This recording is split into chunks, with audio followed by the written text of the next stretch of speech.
Tonight, February 17th, Selectman Daley is not with us tonight. She's in Ireland, as a matter of fact. Everybody's bearing up well under this prolonged snow emergency that we're all experiencing. It's certainly challenging for everybody, and want to commend our DPW and police for their continued efforts to deal with this enormous amount of snow and the resulting headaches to traffic and safety that we're all experiencing. Also want to mention that our fire department had their hands full today with a 3-alarm fire on Edge Hill Road, and I know that fire's been safely extinguished, and with the couple of minor injuries have taken place. Well, I imagine we'll get a briefing at our next meeting about it, because this is late-breaking details. I know Selectman Wyszynski was there. And, yes, we had mutual aid from Boston, Cambridge, Newton, Weston, as far away as Weston, Somerville, Waltham. A lot of communities. There were a lot of personnel up there. It was, it's very sad to see a distinguished house like that burn down. I know the rear of the house was pretty badly damaged. On the other hand, I think it would be fair to say this is an excellent example of mutual aid in action. Oh, yes, yes. And the importance of shoveling your fire hydrants faced with all this, Yes, this recent absolutely. snow. Right, and it underscores the fact that easy access to the fire hydrants. right, there was is very one, important. none of the hydrants in the area were frozen.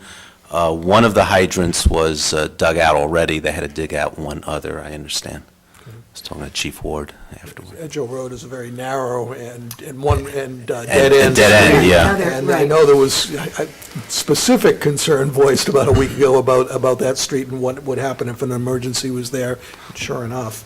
But I was pleased to hear that the safety vehicles really did not have much of a problem getting through there. So, again, thanks to our DPW for their diligence in that, in making that possible.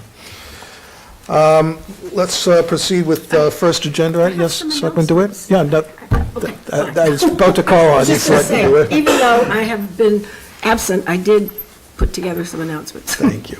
Selectman DeWitt, first agenda item is announcements and updates. Okay. Tomorrow afternoon from 4 until 6:30 p.m. in Town Hall, Room 103, there will be a reception to say farewell to the new Senior Deputy Commissioner for the State Division of Local Services. That is to say, our Deputy Town Administrator, Sean Cronin.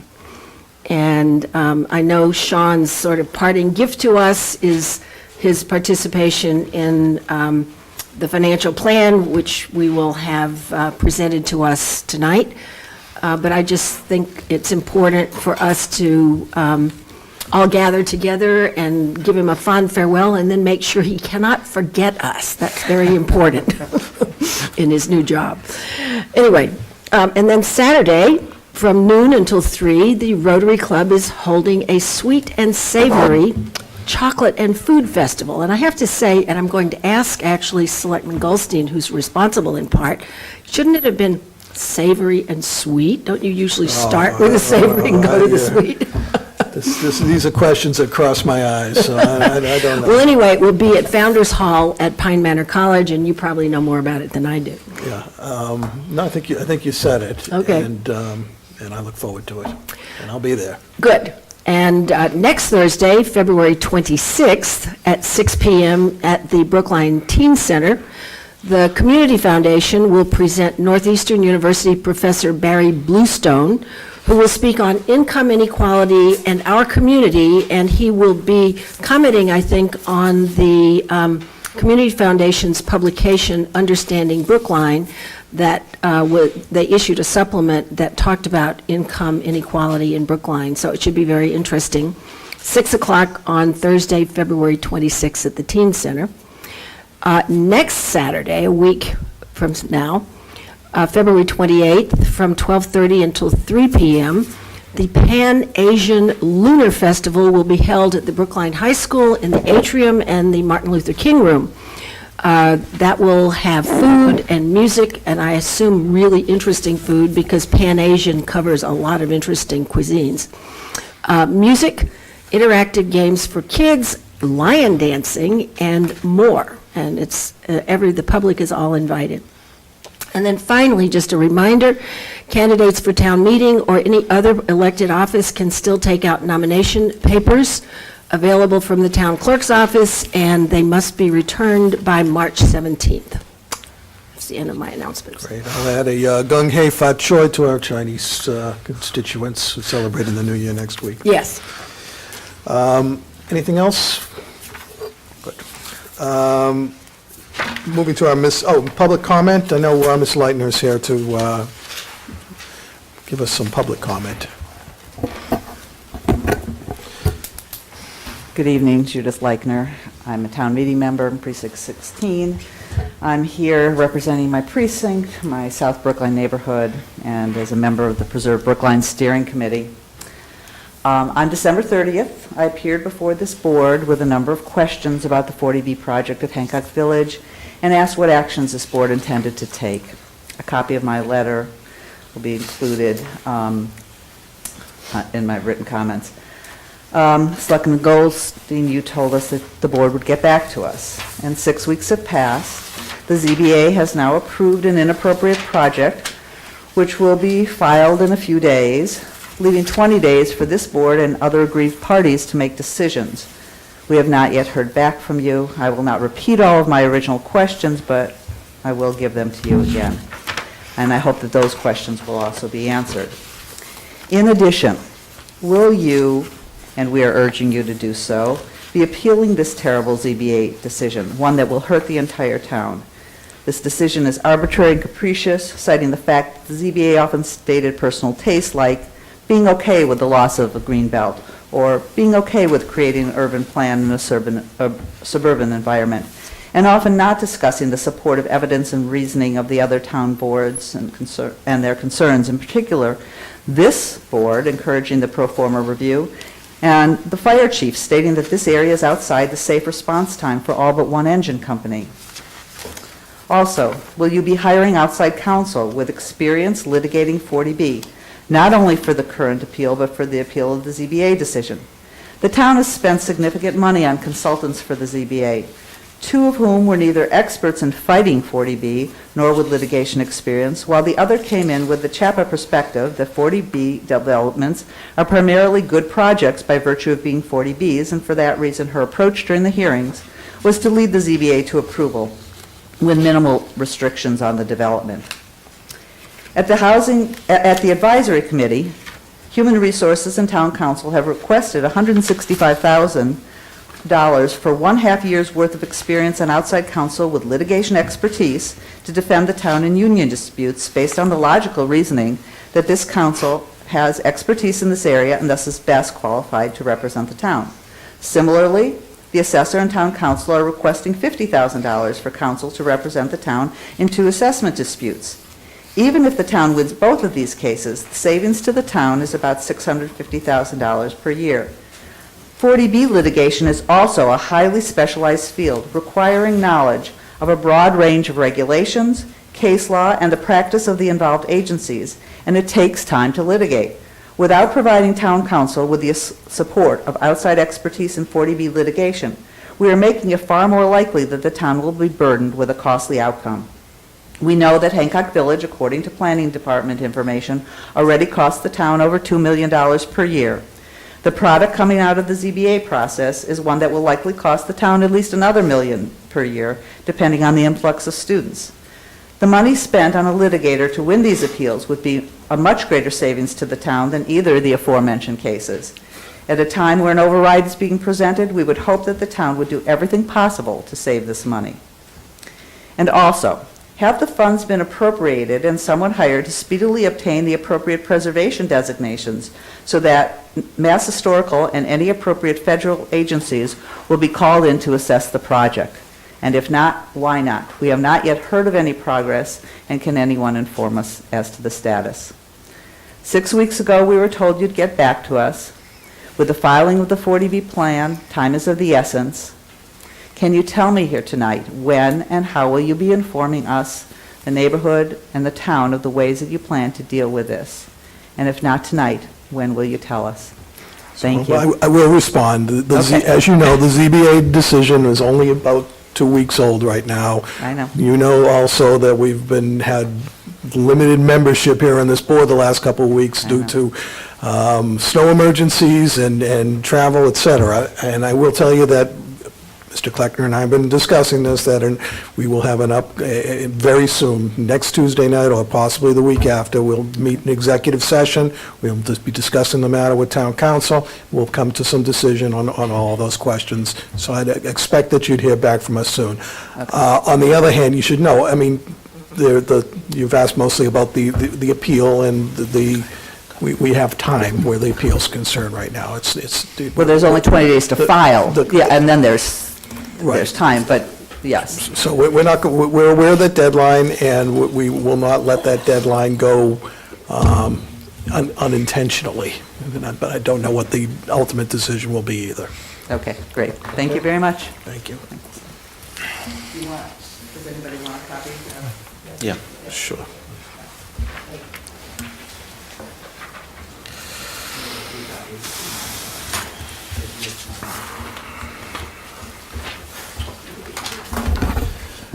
We can move forward now to our miscellaneous calendar. The first item is the question of approving the minutes of the February 10th meeting. I have a few small I had edits. a small Pass edit. them along.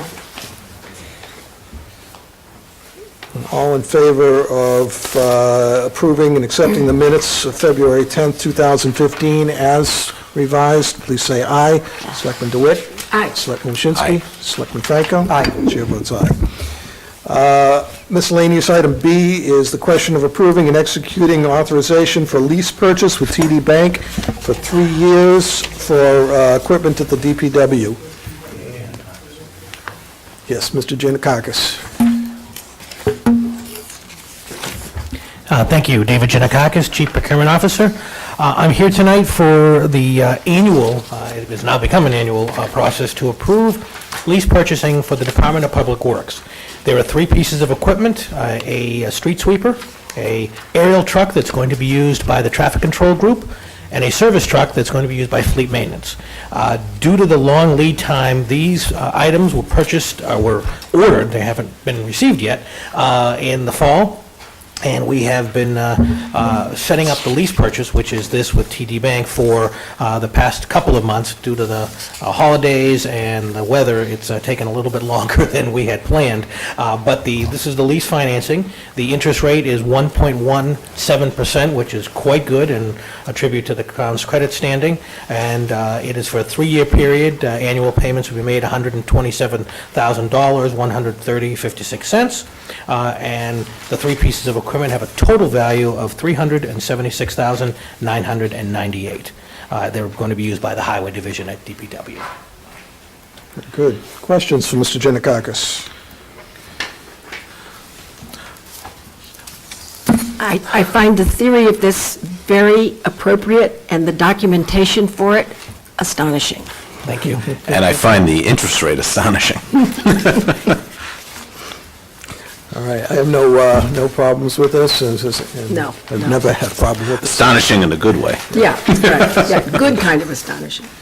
All right, so if there are no further questions or comments, I'm going to move that we approve and execute the lease purchase with TD Bank, $127,130.56 annual cost for 3 years of $376,998 of equipment for the DPW Public Works. That's for a 2015 Elgin Pelican sweeper. Then that's, amount of that equipment is $155,295. A 2015 Ford F-550 aerial truck, amount of that is $101,673.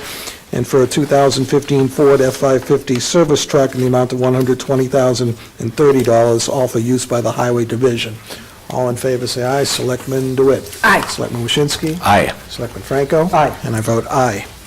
Thank you. Thank you. Dave, are you also doing the fire truck? Actually, Steve. Steve, thank you. Next item is C on the miscellaneous calendar, and it's the question of certifying the useful life of a fire ladder truck to meet the requirements of municipal borrowing laws. So, Mr. Cirillo, I'm not familiar with why we have to certify useful life. Well, first of all, good evening. evening. Stephen Cirillo, Finance Director. This is part of the bond sale for calendar year 2015. Whenever there is a portion of the bond sale that is related to equipment, the term of the life expectancy of the equipment cannot be less than the term of the borrowing. I see. And on average, the fire pumpers that we purchase last at least 15 years. Sometimes they last 20 years, and then we sell them to other communities, and so they're still out there working today. So the life expectancy is easily greater than 10 years. It is our intention, because it's a small amount of money, only $900,000, to borrow this only for 10 years rather than extend it out for 15 or 20 years. By doing that, we keep the total cost of the borrowing less. So this is just part of informing the financial world that the time that we're going to be borrowing this money is at least equal to the life expectancy of the equipment. Good. That explains it for me. Any questions? No. I have no problem agreeing that the useful life of a new ladder truck is at least 10 years. So I will move that we certify the useful life of a fire ladder truck to be acquired by our fire department is, well, how should we phrase it, is...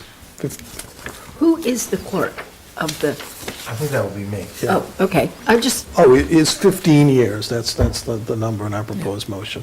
Or at least 10. At least 10 years is all we have to say? Yes. Okay, so I move that we certify the useful life of a fire ladder truck to be at least 10 years. All in favor, say aye. Selectman DeWitt? Aye. Selectman Waschinsky? Aye. Selectman Franco? Aye. And I also vote aye. Thank you. Thank you. I don't think anyone's here from Regal Beagle, so we can dispense with this quickly without them. This is a approval of an alternate manager. So I move that we approve the application of Beta 2 Group LLC, DBA The Regal Beagle, holder of an all-kinds alcoholic beverage license as a common victualler at 308 Harvard Street, for the appointment of Christopher Hart as alternate manager. All in favor, say aye. Selectman DeWitt? Aye. Selectman Waschinsky? Aye. Selectman Franco? Aye. And I join in voting aye. and just for the record, he has passed all of the criteria and checks that were required. Yep. And then we have a temporary alcoholic beverage license. This one, this is agenda item E under the miscellaneous calendar, and it's for a temporary alcoholic beverage license to the Vine Ripe Grill in connection with a going-away party to be held on February 18th, 2015, from 7 p.m. to 10 p.m. at 1281 West Roxbury Parkway. That's the Putnam Golf Clubhouse. All in favor of that temporary alcoholic beverage license, please say aye. Selectman DeWitt? Aye. Selectman Waschinsky? Aye. Selectman Franco? Aye. And all, chair votes aye. Next, we are, Slightly ahead. 7 minutes ahead of schedule. But it's not a public hearing, is it? This one is not, although we did notify the town meeting members, but I don't see the applicant here either. Yeah. Would they be out in the hall? Listen, somebody take a look in the hall, see if we have our licensees there. We'll take a brief moment while we do that.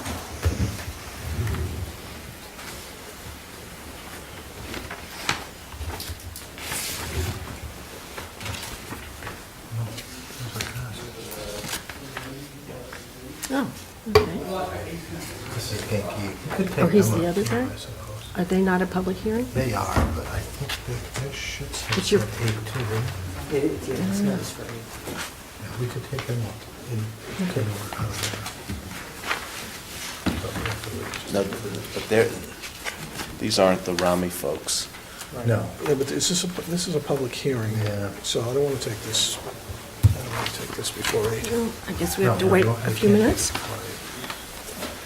Going to take about 5 minutes here because we're a little ahead of schedule. So now we can do a dance. But I won't.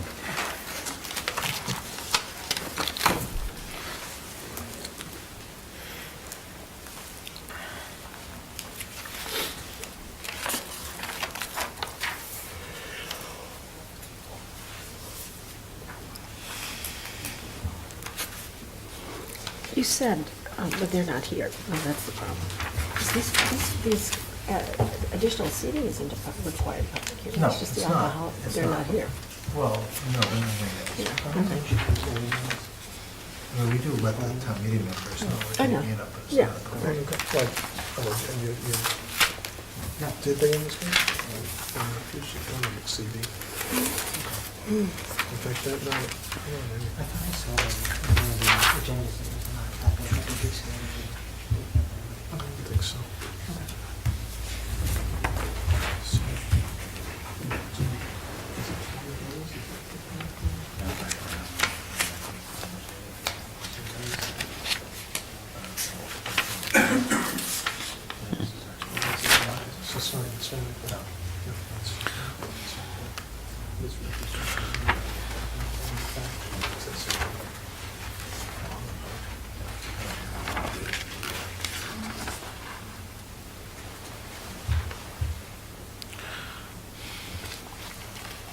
So should we do it next week?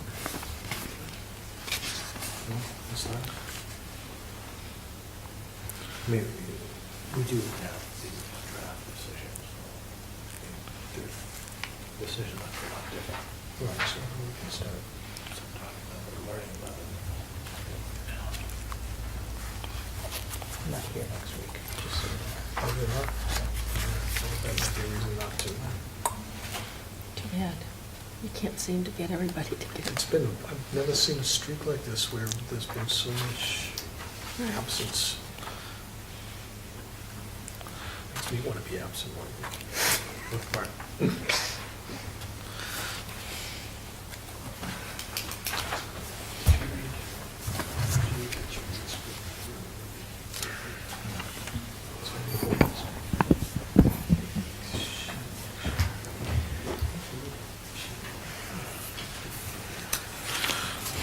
I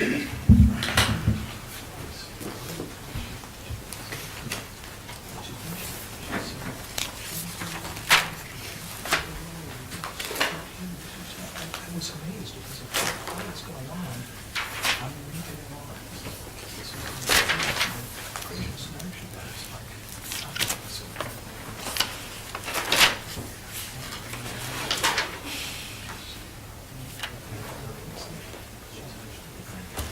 good to have it, right? That's what I asked you.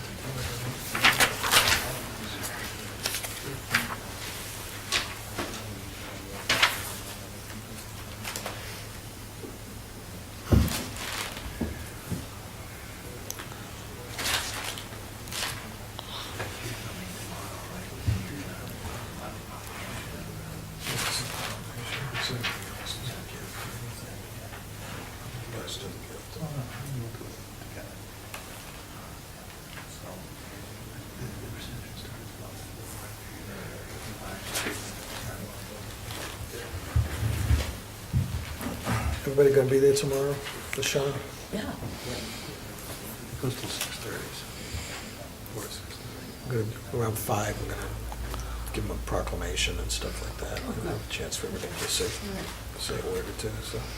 That's helpful to know that. Advisory committee is gave him a hockey stick and all signing. Like, it's the lawn. It's a righty, not a lefty. It's gonna stay on his wall either way.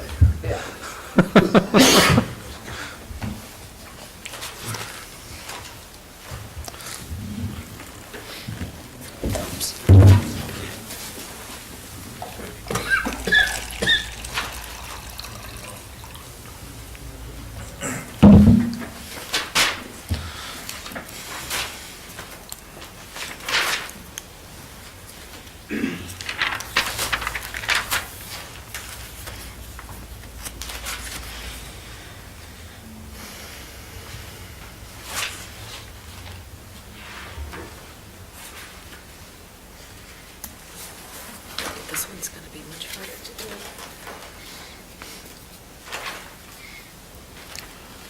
Much harder. Which one is it? Too? I mean, people don't like it, but I don't, it's really hard to oppose it. Right. Right.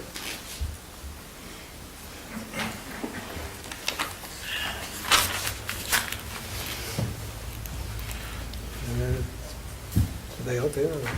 Oh, it's 8 o'clock now, so we can go on. Yeah. All right, we're ready to begin again, and our applicant isn't here for agenda item number 5, so we'll skip right to agenda item 6, which is the question of approving the application of Genki Harvard for, entertainment license and for transfer of a liquor license. Gentlemen, come on forward. Here's the other. Yeah, so we've already called this one, so. Good evening, welcome. Tell us about your plans for Genki Ya. Yeah, good evening, sir. My name is Hui Di Chen. That's my partner, Peter. Hi, Peter. Yes. And tell us what you're going to be doing there. Yeah, we currently have a Ginkia sushi on 398 Harvard Street. Yeah, Japanese cuisine, making a fresh sushi Yeah, and the kitchen food. and, I'm sorry, so you're buying the restaurant now? No, I joined there. You've joined the restaurant? Okay. So, It's an incorporate. It's a transfer. yeah, I mean, it seems to me it's like it's a new organization that you've got going on here, though.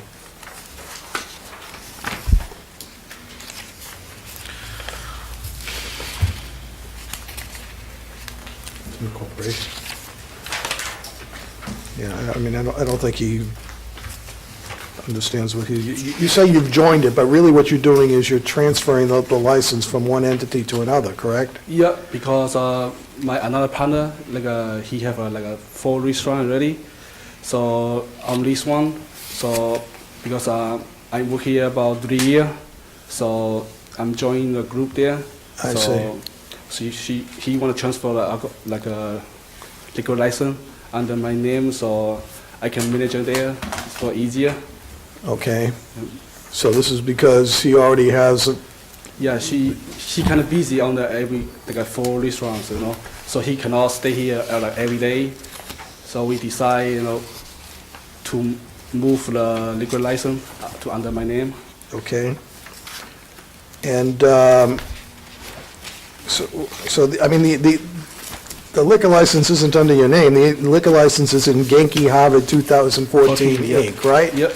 So what is your relationship to Genki Harvard 2014 Inc.? Right now I'm the Ginkia 2014 Harvard Ginkia 14 president right now. You're the president, okay.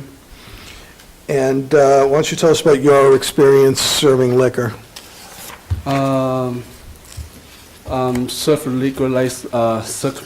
The liquor since 2019. I have a restaurant opened it before on the Winchester.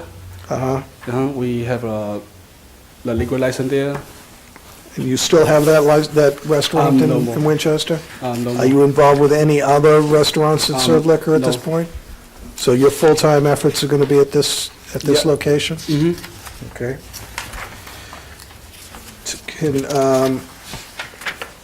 Have you familiarized yourself, so you've never had a license in Brookline before, right? No.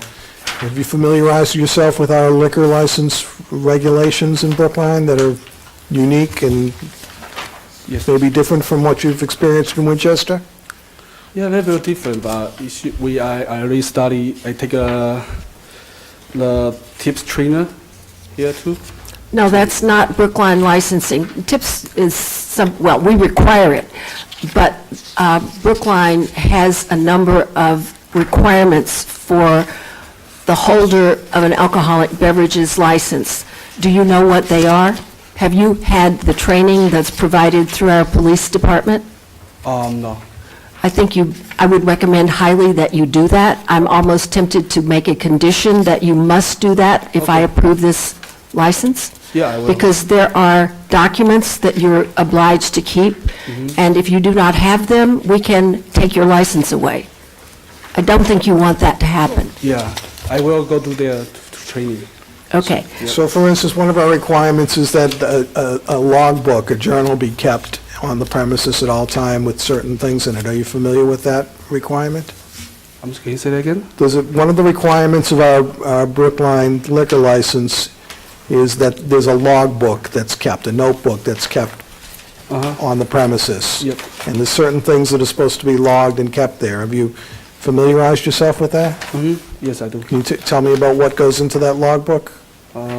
Actually, one time in a minute, last year, so I'm sorry I cannot remember for that right now. Does your other partner has knowledge of any of this?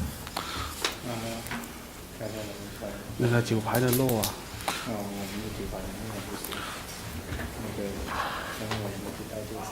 对啊。 No, because I don't work there. Okay. Yeah. Well, Lieutenant Hayes in the police department usually will sit down with you if he's not offering, he does trainings for groups, but he would also sit down with you, I'm sure, and go over the checklist of items that you must have and tell you what records you must keep. Oh, you mean the postcard, like how to check IDs, like the role of the client to see. You need to have a record of your employees and their qualifications. Okay. You need to post your alcoholic beverage license where the public can see it. I could go through, I can't remember all the items. But I think what I'm saying is that in order for us to issue a license, you need to be familiar with our regulations, Yes, I will. not somebody else's. Brookline regulations is what we care about. Okay. And just to add to that, you should be aware that we are especially vigilant about not serving alcohol to underage people. There are many college students who are underage, and you need to be aware of the procedures. What procedures should you follow if you are concerned about a person's age? Yeah, we every week we have like a group meeting with waitress who's serving to alcohol. Right. So tell them make sure they will check ID Okay. every person, no matter how old are they. Especially they are very old, it's different. So they Okay. they are under 18, you need to check ID. So every week we have a group meeting with that. We also have a postcard. Okay. They have on the side to show off how to check IDs, to check the day Okay, as so well. you're definitely helping train your staff? Yeah. Okay. Yes. There's one other requirement for your application, which is not in this packet, and that is a proof of control of your premises, which is basically, we need a copy of your lease. Yes, right here. You have that? Yeah, I have that here. Okay. Would you like to bring it up and give it to our recording secretary? I don't see a police department, Here. I don't see it. I don't- or is there? It was Oh, was it- at it our was separate? places tonight, yeah. Oh, okay, got it, Reference to lack of lease or lack of documentation of lease. got it. I have a, And who's going to be the manager? It looks Me. like, You're the manager, and is there going to be an alternate manager? Yeah, we have two more alternate managers. So I don't see that you've made an application for an alternate manager.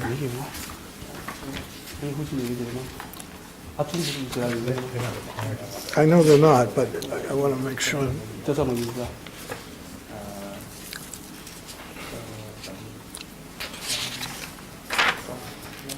杨东啊。Yeah, it should be. I just added one. I think from last week, but Yandong. I think the lawyer didn't pass in the file yet. That's Yeah. why I didn't see that. Okay, I mean, do you know that one of the requirements of our Brookline license is that there's got to be a manager on premises at all times? You'd have to be there every hour that the business is open, you would have to be on premises right now. Is that your intention? You're going to be there Yeah, most. the entire time? Yeah, actually, we have three managers. One is the main managers, after manager, two after managers. But I don't know why the fire's not in there, but we have 3 managers downstairs, so make sure keep, every day they have people can control it. Yeah. Are they all tip certified, your other 2 managers? Yeah, I have registered 2 in-person tip training here, but it's on the March 2nd, so. Oh. So are we, Can I see that, please?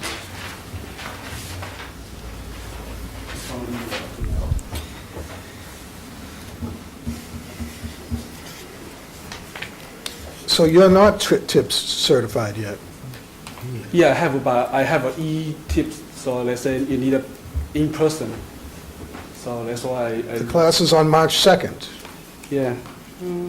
so you haven't taken it yet.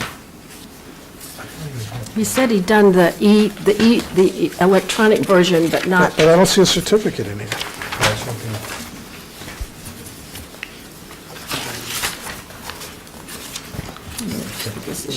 So, but what's that says he's going to do it? it's an in-person training as opposed to the one you do online, Yeah.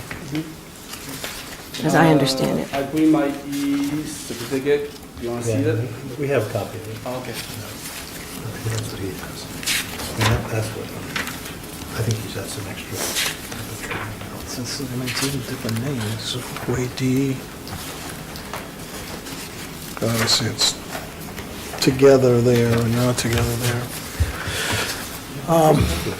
Yeah, I mean, I'm inclined to hold this, I gotta tell you. I feel like that it's confusing documentation. So what would you want them to do? Because I think they're going to need some structure. Yep. So what do they need before you come back, So- before they come back? Gentlemen, I gotta tell you, I think that you're not really quite prepared yet for us to approve this tonight. I'd really like you to do a few things. I'd like to hold this over till next week, if you can come back next week. In the meantime, I'd like you to familiarize yourself with our Brookline license, alcoholic beverage license requirements, okay? Okay. We have some restrictions and some, some provisions of law that you are not the same as in Winchester and not the same as what you would learn from the ABCC and not necessarily the same as what they're going to coach you about it when you do your tip certification. Okay.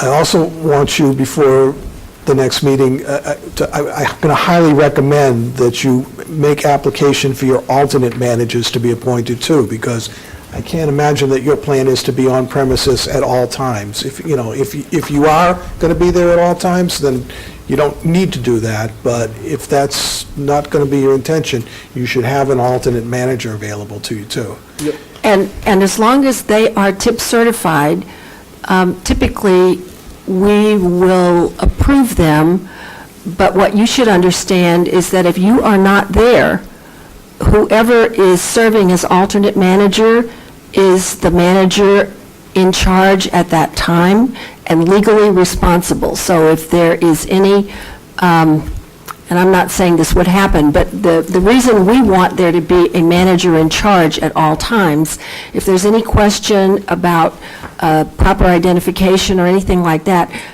a person must be at the time on the premises who can make a proper decision about whether or not somebody is submitting, let's say, questionable documentation about how old they are, okay? Yep. If you're not there, another person who is an alternate manager must be there. Okay. That's why it's important. When are you supposed to close on your purchase of this property, this business? When is your closing? Closing day Yeah. should be end of March, end of February. I'm sorry? End of February. you said. End of February? So we've got time to continue this for 1 week. We're not going to mess up your transaction if we finish this You can next do it week, for right? 2 weeks and give him time to get it all done, Yeah. if you want to. Well, it's not that they have to do that much, Yeah, except I know. familiarize them. That's the most important thing, Yeah. is, I really think you got to take this seriously. When you're getting a license here, you should really make sure you understand our liquor laws. Yeah, but I'm just reading one time book right of liquor license, the law, when I come here, So when I work there, I should do it in one time. So I must study right now harder for make sure I got everything. Yeah, right. So you might want to put a call into Lieutenant Hayes at our police department, or ask, I know you have an attorney, maybe ask your attorney to help you prepare for our questions for the next meeting, okay? Yeah, I will. One other thing, as long as you're coming back, there's conflicting information in the materials you submitted about the number of employees you have. In one place, you say you have 8, in the other Yes. place, you say you have 10. Yes. If you could just confirm which it is next week, that would be appreciated. Yeah, I will. Okay? So I'm going to continue this hearing for next week. You think, is next week good for you? Yeah, sure. Yeah. Okay, so I'm going to continue this for next week. In the meantime, speak to Lieutenant Hayes, speak to your attorney, get educated about our Brookline liquor license procedures and regulations, and make a decision about an alternate manager too, so that we can approve that at the same time. Okay. And otherwise, your application's okay, but I really want you to understand how important it is that we do things correctly in Brookline when it comes to liquor Yes, I will. licenses, okay? Yeah. And just to be clear, along with the other documentation, you are required to submit your actual lease. We have a letter from your landlord, but that's not the lease. The actual document you've signed with the landlord, you should have a copy of it, Okay. Yeah. okay? I will be next meeting. Good. Next meeting. Thank you, gentlemen. I appreciate your Thank you. willingness to make this right. So I will get a mail for the next meeting time, or? No, just come. This is your notice. We're just going to say right here publicly, this is continued. get you a call. We'll let you know what time. Okay. Okay. Yeah, thank you. Thank you. Have a good night. Good, let's go back in our calendar now to agenda item number 5, which is the question of approving the application of Next Door Kitchen LLC, DBA The Place Next Door, for a change in DBA and an increase in seating. Is Mr. Cohen here?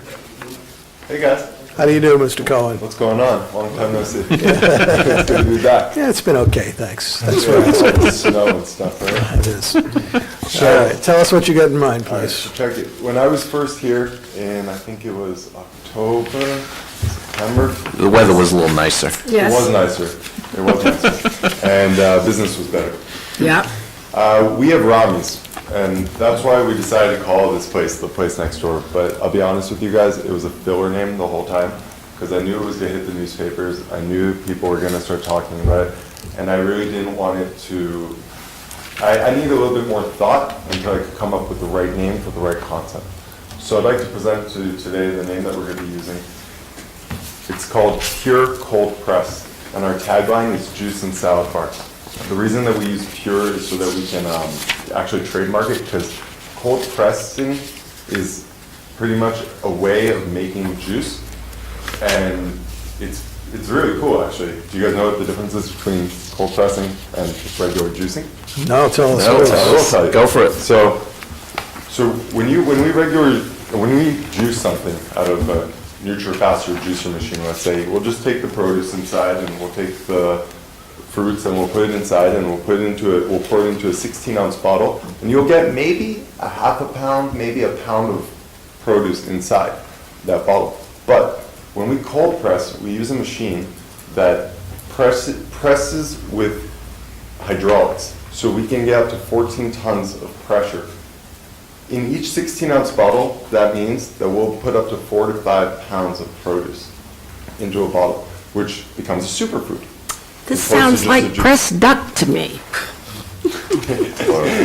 So we're actually, with this machine that we have, we can press our own juices with kale and ginger. We can also do almonds and press almond milk. And this took me a lot of time to think about, because initially we wanted to just do like a salad bar, soups, salads, make it kosher, make it awesome. But then I started thinking about what Brookline really needs. And I've been serving community now for 11 years. Rami's has been open for about 25 years in May. We're going to celebrate our 25-year anniversary. And there's no place to get salads. There isn't a place to get salads. There's no place to get fresh juices or smoothies. And everything is going to be locally sourced. Everything is going to be as organic as we can get it.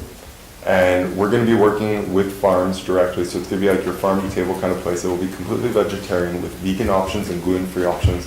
And we've learned that these are things that Brookline is lacking, and it needs. It needs a good, healthy go-to spot. So I think cold press is just going to be a good fit for the area. Good. So I have no problem with your change in name. Tell us about how you're accommodating more than doubling your seating. Yeah, right. So that was the last meeting. When I was with the planning board, we asked for an additional 27 seats. And the reason is, this space is double the size of Romney's. It's 3,000 square feet, 1,500 up and 1,500 down. The entire kitchen is going to be down in the basement so that there won't be any smells, or it'll just be like fresh, clean restaurant. So I have enough space for seating. Now, Brookline didn't allow me to do it because of, I think it's deeded parking spots, and we asked for we want to have the seats because we believe that there's enough public transportation, not right now, but but there is enough public transportation. There and might be buses someday. And I feel like it would only benefit the restaurant to have more seating. We'll have Wi-Fi spots, people can hang out there. It's gonna be a really chill spot. We could totally use the seats. So where are you with the planning board on this question? So they approved us on the first half, and then I think it's called ZBT? ZBA. Sorry. The ZBA is March 26th, I believe. Okay. And So- hopefully they'll approve it. So you understand that if we approve this is only for licensing purposes, that doesn't mean that you're through with your zoning relief Oh, that yeah, you're I seeking? know. Okay. But I will say that we have a memo from the building commissioner who did not object to the increase, and they usually go and carefully measure to make sure that the the space is correct for that number of seats. So I'm cautiously optimistic. Subject to the... Yeah, no, I understand. I'm just simply saying that he's checked out at least that it's Okay. got the Well, I capacity. buy the argument that this is a very pedestrian and public transportation intensive area here, and it's probably less dependent on having those parking spaces. But again, the ZBA will decide for themselves, but for licensing purposes, I don't have an objection to it. I don't care. Yeah. Sure. They took out the bus stop in front, and they added, the town of Brookline added parking spots. Right. So we have more parking now in the front. Anyway, Yes, if you could ever see the curb again. yeah. Okay, so Two shall pass. Yeah. I move that we approve the following applications of Next Door Kitchen LLC, DBA The Place Next Door, Chaim Cohen, holder of a common victualler license at 326 Harvard Street. First, that we permit the change of his DBA is doing business as name from The Place Next Door to Pure Cold Press Juice and Salad Bar. All in favor, say aye. Selectman DeWitt? Aye. Selectman Waschinsky? Aye. Selectman Franco? Aye. The chair votes aye. And second, that we improve, for licensing purposes, an increase in seating from 20 seats to 47 seats. All in favor, say aye. Selectman DeWitt? Aye. Selectman Waschinsky? Aye. Selectman Franco? Aye. Chair votes aye. Thank you. Good luck. You guys are awesome. Oh, thanks. Just mostly awesome. Have a good one. Thank you. Next and finally, we have our first look at the 2016 financial plan. Town Administrator Mel Kleckner and Deputy Town Administrator and his swan song to us, Sean Cronin, will present the plan. And gentlemen, the podium is yours.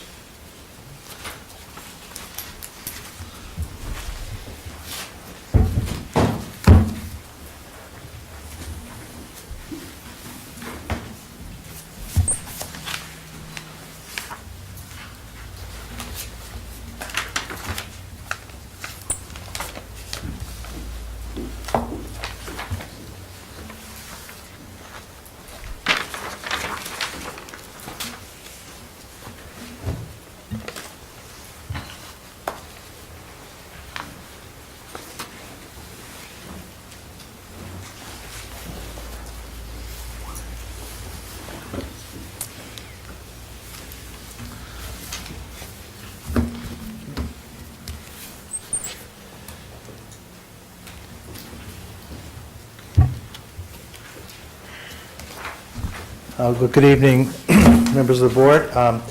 As you mentioned, this is the evening where we formally present the financial plan, otherwise known as the budget, for the next fiscal year. You have received the full copy of the budget, and tonight we are going to summarize it in some detail. I know you mentioned this is the final time that Deputy Town Administrator Sean Cronin will be doing this, and I think we'll say plenty about him tomorrow at the event you've already noted, but I just want to say I have greatly appreciated Sean's great service to me and the town, and I'm going to miss him a great deal, but I'm very proud of his moving on to senior position in the new Baker administration in the Commonwealth of Massachusetts. I know I share my pride with you. So I would like to then begin the overview, and then Sean will follow up with some more detail. But this budget balances $273 million of revenue and expenses, and that's all in, meaning all of the town's funds. The biggest, of course, is the general fund, but it includes all the enterprises and other funds of the town. And it represents a 3.6% increase over fiscal 2015. In this budget, the school budget increases by 4.5%, municipal budgets increased by 1%. The capital budget is fully funded. In fact, it exceeds our 7.5% of prior year net revenue goal of 1%, so it's 8.5% of prior year net revenue, and that's very necessary at this time when we're expanding our school facilities and other infrastructure of the town. Our enterprises are up by about 5.6%, and it reflects some increased cost recovery of the Recreation Department, which I'll go into in more detail. All of our reserves and long-term liability funding meet the town's rigorous fiscal goals. And I want to be very clear that this budget does not assume passage of the $7.7 million override that will be on the ballot in May. However, it does include contingencies in the event that it passes, and it's very clear what those are, and the superintendent's school budget will be clear from the school's point of view as well. So let's talk a little bit about the override. Of course, you passed you placed the override question, so you're very familiar with it, but I do want to use this opportunity to clarify what the override is and what it's not. First of all, it represents a 3-year plan, and beginning in fiscal 16. It seeks an increase in the tax levy of $7,665,000. It also proposes a companion non-tax revenue package of about $1.78 million and $513,000 in municipal efficiencies. The tax increase in fiscal 16 in this budget would only be for 6.2 of the $7,665,000. The remainder of that would be raised in fiscal 2017. And the non-tax revenue and municipal efficiencies would take place over the following 2 years, the remaining 2 years of the 3-year plan, in fiscal 2017 and 2018. And we have a table that shows how that works. So again, when you combine the increase in the overall tax levy of $7,665,000, and then you add in the non-property tax efficiencies and revenues, it generates almost $10 million over that 3-year period. And that would be distributed over 3 years. The first would be $6.2 million, the next would be about $2.5, and then in year 3, $1.3 million, for that total of $9.954 over that 3-year period. I'm sorry, does that mean that none of the non-property tax efficiencies and revenues are credited in year 1? That's correct. Okay.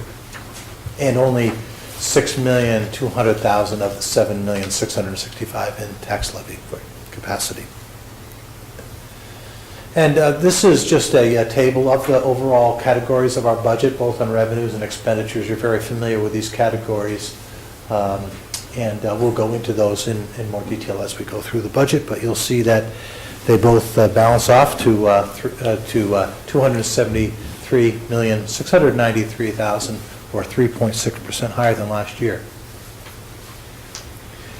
And just showing you the depiction by a pie chart, and I think what's most striking here, which is pretty much you've seen every year, is the prominence of the property tax that funds the town's operations. Over 2/3, nearly 70% of the town's overall tax or revenue is from the property tax.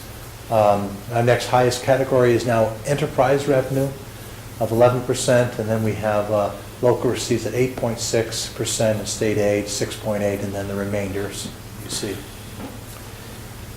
So let's talk about property taxes a bit. We're now at $189 million, which represents over two-thirds of the town's overall revenue base. In fiscal 2015, that increase represents $6.37 million, or 3.5%.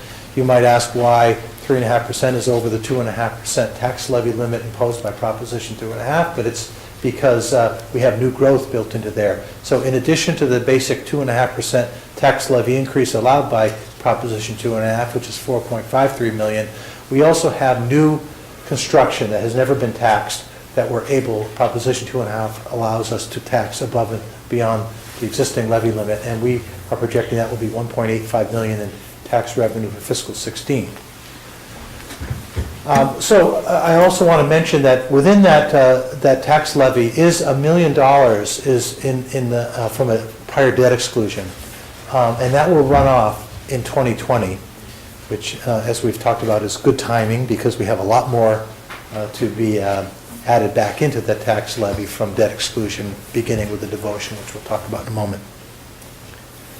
Our state aid, we believe, will be up by about 4.8%. All of this increase, we believe, will be attributable to an increase in our Chapter 70 education aid, or $850,000. And all other aid categories would be level funded. This is always an uncertain aspect of our budget because we do it in advance of the state budget. Usually by now we at least have the new governor's budget out there, but in Massachusetts that doesn't really mean anything because the legislature has equal opportunity to, both houses of the legislature, I should add, have equal opportunities to submit budgets, and then it all gets reconciled at the end of the year. But this year is even more uncertain because we have a new governor and a new Senate president. And in this case, the governor hasn't even submitted a budget because he has the ability to defer that under law because of the transition in administration. So it is uncertain, I have to say, but we have good reason to believe that because of the town's position where the town spends much more than it is required by law or by policy of the state has to contribute more towards us for our education aid, and we believe that they will meet that obligation in fiscal 16, but it is uncertain to some extent. What's their new deadline for the?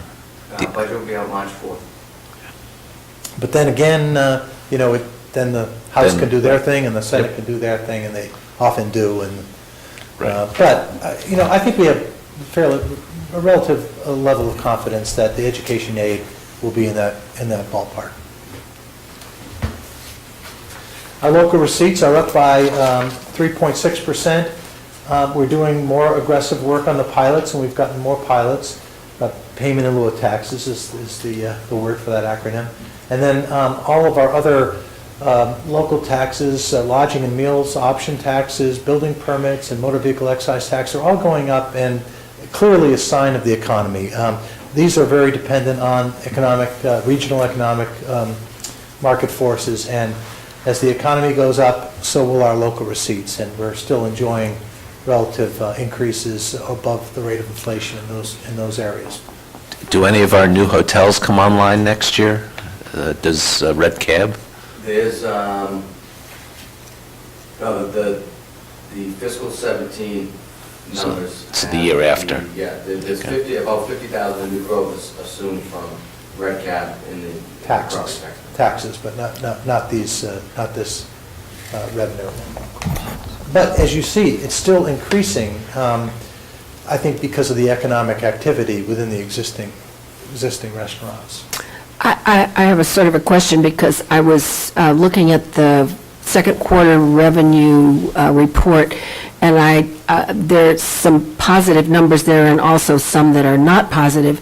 I'm wondering, and that would just be in the current fiscal year, but if we had another winter like this, I mean, I would worry, and I don't want to sound, I don't want to make this sound other than what I mean, but I'm sure that their local restaurants are suffering.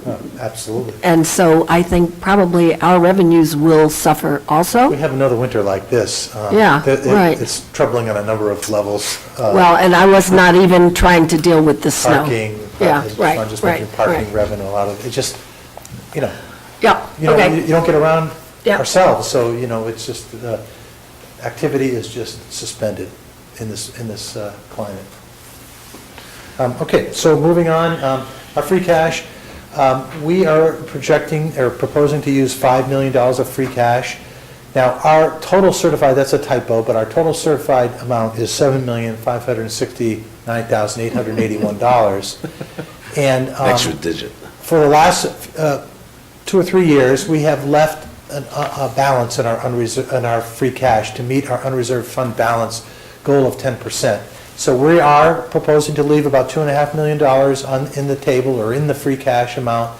And if we do that, we believe our unreserved fund balance will be at around 11%, which we think gives us a good cushion. And as you know, the bond rating agencies love that. And free cash is the one area along the stabilization fund that they truly call unreserved fund balance. So that will continue to be done. And also, as you know, we only use free cash for one-time funds, primarily the capital budget. Other available funds, we have parking meter fund, which is a separate fund by law, and we have our reimbursements from our enterprises to support our general fund related costs. And in this area, we will talk more in the policy area around the recreation revolving fund and how it is creating more revenue in their fund, but the effect is that our general fund subsidy will be reduced and to the benefit of the general fund and general taxpayers. Here's our picture of our pie chart of our expenditures, and I always say at this time when we look at this is that when you look at the relative percentages of the school department and the municipal departments, what you don't see is the actual costs that are attributable to those departments in the non-departmental, that 24.1% on the bottom left, which are health insurance and other major benefit costs. So when you allocate those back into the departments, and we do that in a number of different ways in different reports, you do see a much different pie chart and different pie, but this is the way we depict it at this time, anyway, and that's how we budget. But I guess it is also significant to note that non-departmental is a big chunk. It's a huge chunk, and it will result in a school department percentage well over 50%, maybe closer to 60%. Right, right. I'm observing that municipal departments are 25% and non-departmental is 24%, which is to say, if we don't watch out, there'll be more non-departmental than municipal. Yes, there will be pretty soon. I think there will be. Now, on the expenditures, the biggest of that is the school budget, of course. It's up by 4.5%, and that's, goes through the town-school partnership formula. But this year, as you know, we are supporting the school department and their needs, especially with relation to their school enrollment, by $682,000. So the town-school partnership formula takes $682,000 that would otherwise be allocated to the municipal departments and gives it to the school department. We are also continuing to share in the enrollment growth in the school-town partnership formula. I think there was some thought that that would be eliminated if we sought an override, and that's not the case, and partly because we want to keep that override number as low as possible, and so we committed to continue that sharing of enrollment growth in the formula, which increases the school's allocation. And then this year, I'll talk about that in a bit, we are also going to assume a greater share of health insurance. It's really more of a timing issue than anything else, but we are going to use some of the capacity for municipal departments to cover reserves for health insurance. I'm going to talk about that in a moment. If the override does pass, it would add $6.2 million to the school department budget, making that budget increase by 10.9% over last year. And obviously, you've seen a lot of the numbers, the school superintendent, and a lot of the programmatic issues that he's identified, but I won't speak for him. You'll want to see that for yourself with him, with his presentation, his budget. Do you know when that's going to happen? I was asked that at the advisory committee. I don't know what offhand. Because at that point, then we'll see, what the school's proposal is going to be in terms, how to allocate the override, which I think is important. Right. On the municipal side of the ledger, municipal departments will have a modest growth of 1%, and it's basically to cover some fixed costs and contractual increases. These are step increases, for example, for eligible employees. This number also includes a reserve for salary and wage increases, which we will be prepared to negotiate with our unions and for the board to approve for non-union and management employees. So I mentioned previously the $682,000 of money would be diverted essentially to the school department, and that results in specific cuts for the town budget. And I'm going to go into that in the next page. But just want you to know that we have been very judicious about municipal government departments, and we spent very little time and energy in investing because we just didn't have the capacity to do that this year. But I think you will find, and I'll go into these with a little bit more detail, that we did some interesting things in the town department budgets, including a reorganization in the assessing office.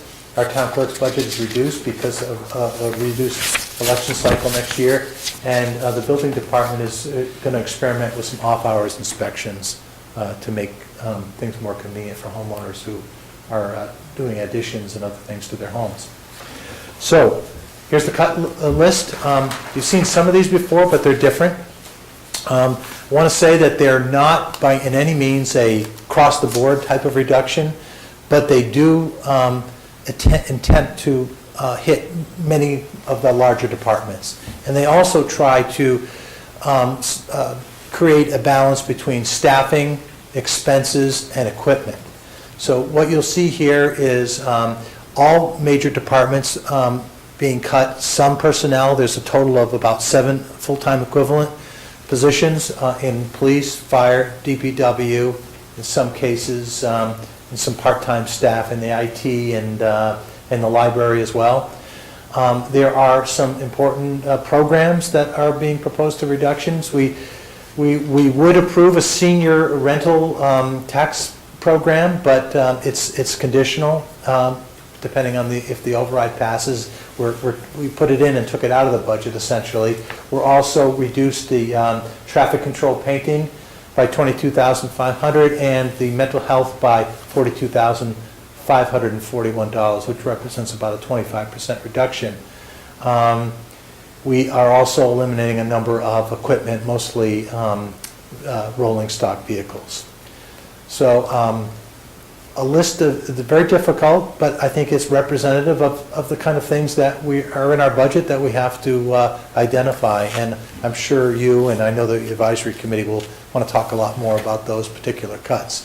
Again, they are representative of the budget, and they would be restored if the override did pass. Moving on to non-departmental, which you identified as a large section of our budget, group health insurance. After 2 or 3 years of outstanding performance and really low increases, we are expecting a much higher rate of increase for the GIC this year, relatively speaking. I think it's partly to do with the economy, and it's part to do with the Affordable Health Care Act and a lot of other factors. But we initially thought we would get by with 4%. I no longer, that's no longer going to be the case. You know, I serve on the Group Insurance Commission as a commissioner, so I have a lot of information about this. And because of that information, we took $450,000 of town funds, and this was relatively late in the game. So we just knew we couldn't just saddle it back on the school department when you were already talking about ways to reduce the override and the impacts of if the override didn't pass. So we took those $450,000, plugged them into the health insurance budget, and now we're up to about a 6% increase. I'm worried about that, to be perfectly honest. But I know last week at the Group Insurance Commission meeting, we voted a number of benefit changes and other things to hopefully stem the rate of increase. Can I ask a question about GIC? Sure. I know that we need legislation to pass in order for Brookline and some other communities who entered GIC early on to have more flexibility. Is there any chance that's likely to move forward? Possibly. You have a new governor, you even have a new senior deputy commissioner who I heard about. So we're going to be continuing to talk about those things. Okay. Obviously, Sean knows about that a great deal. So the issue here that Betsy's talking about is our group insurance contract, if you will, our agreement with our Public Employee Committee, which is a group of all of our town The unions. and PEC, retirees. known for shorthand as the PEC. Has a certain conditions and terms and conditions of our joining the GIC, and that expires next year. If we wanted to change that, often it helps to grandfather those changes, which, is a practical and realistic way to do that. But there is a glitch, and for communities that got into the GIC before the new reform legislation, it appears that we have a prohibition against grandfathering. And that's a problem. And so if we are going to make any reform in the way, whether it's in a contribution percentage or other factors, we'd like to have that flexibility. So we are pursuing legislative reform to that. I think it's also important to explain why the change from 4 to 6% is sort of late-breaking. It has to do with, and correct me if I'm wrong, a 9C cut made by the governor, which reduces the... Partly it is, but it's, I think most of it is a projected increase in rates from really two major plans, the Harvard and the Tufts plans, which are very popular among our employees, and they use the teaching hospitals in Boston, and we got fairly late-breaking news from them. In fact, the GIC won't get the actual rates until next month. But knowing what they were likely to come in at, that's why the GIC stepped in and said, wait a second, we need to change the rules of the game a little bit. So we're going to change some of our benefit levels and then go back to the carriers and say, all right, now what? And so we're hoping that next month we are going to get better rates than what we would have otherwise had. But Ben points out that there are reductions in the fiscal 15 budget. It affects GIC, and that's not helping either. Our pension funding, we are on a good long-term plan. We did get some investment losses, like every pension investments did in 2008 and 2011.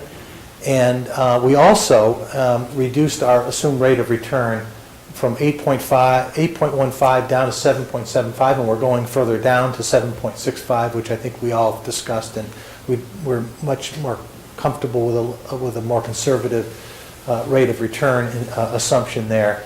But we're still on a good path on the pension funding, no problem there. OPEB liability, that's, I think, the good news, some really good news. I think you heard it when our auditors were here. The town of Brookline is one of a handful of communities who's taking this seriously. We're now in a position where we have a base amount of money that's going into the OPEB fund, and we're increasing that by $250,000 in fiscal 16. Our goal is just to get to the annual required contribution that lets us start a funding schedule like we do for the pension funding. And we're hoping if we continue to do what we're doing now and maybe do some work on the expenditure side for retiree health insurance. I should have mentioned that OPEB for the public stands for Other Post-Employment Benefits, which is basically health insurance for our retirees after they retire from service. And so we hope to get there in about 10 years. And then we'll be on a long-term funding schedule, and we will be one of the very few communities, and I think we'll be in good stead at that point. And I would be worried if I was a community that was not in that position, what's going to happen with GASB reforms and bond ratings and other things like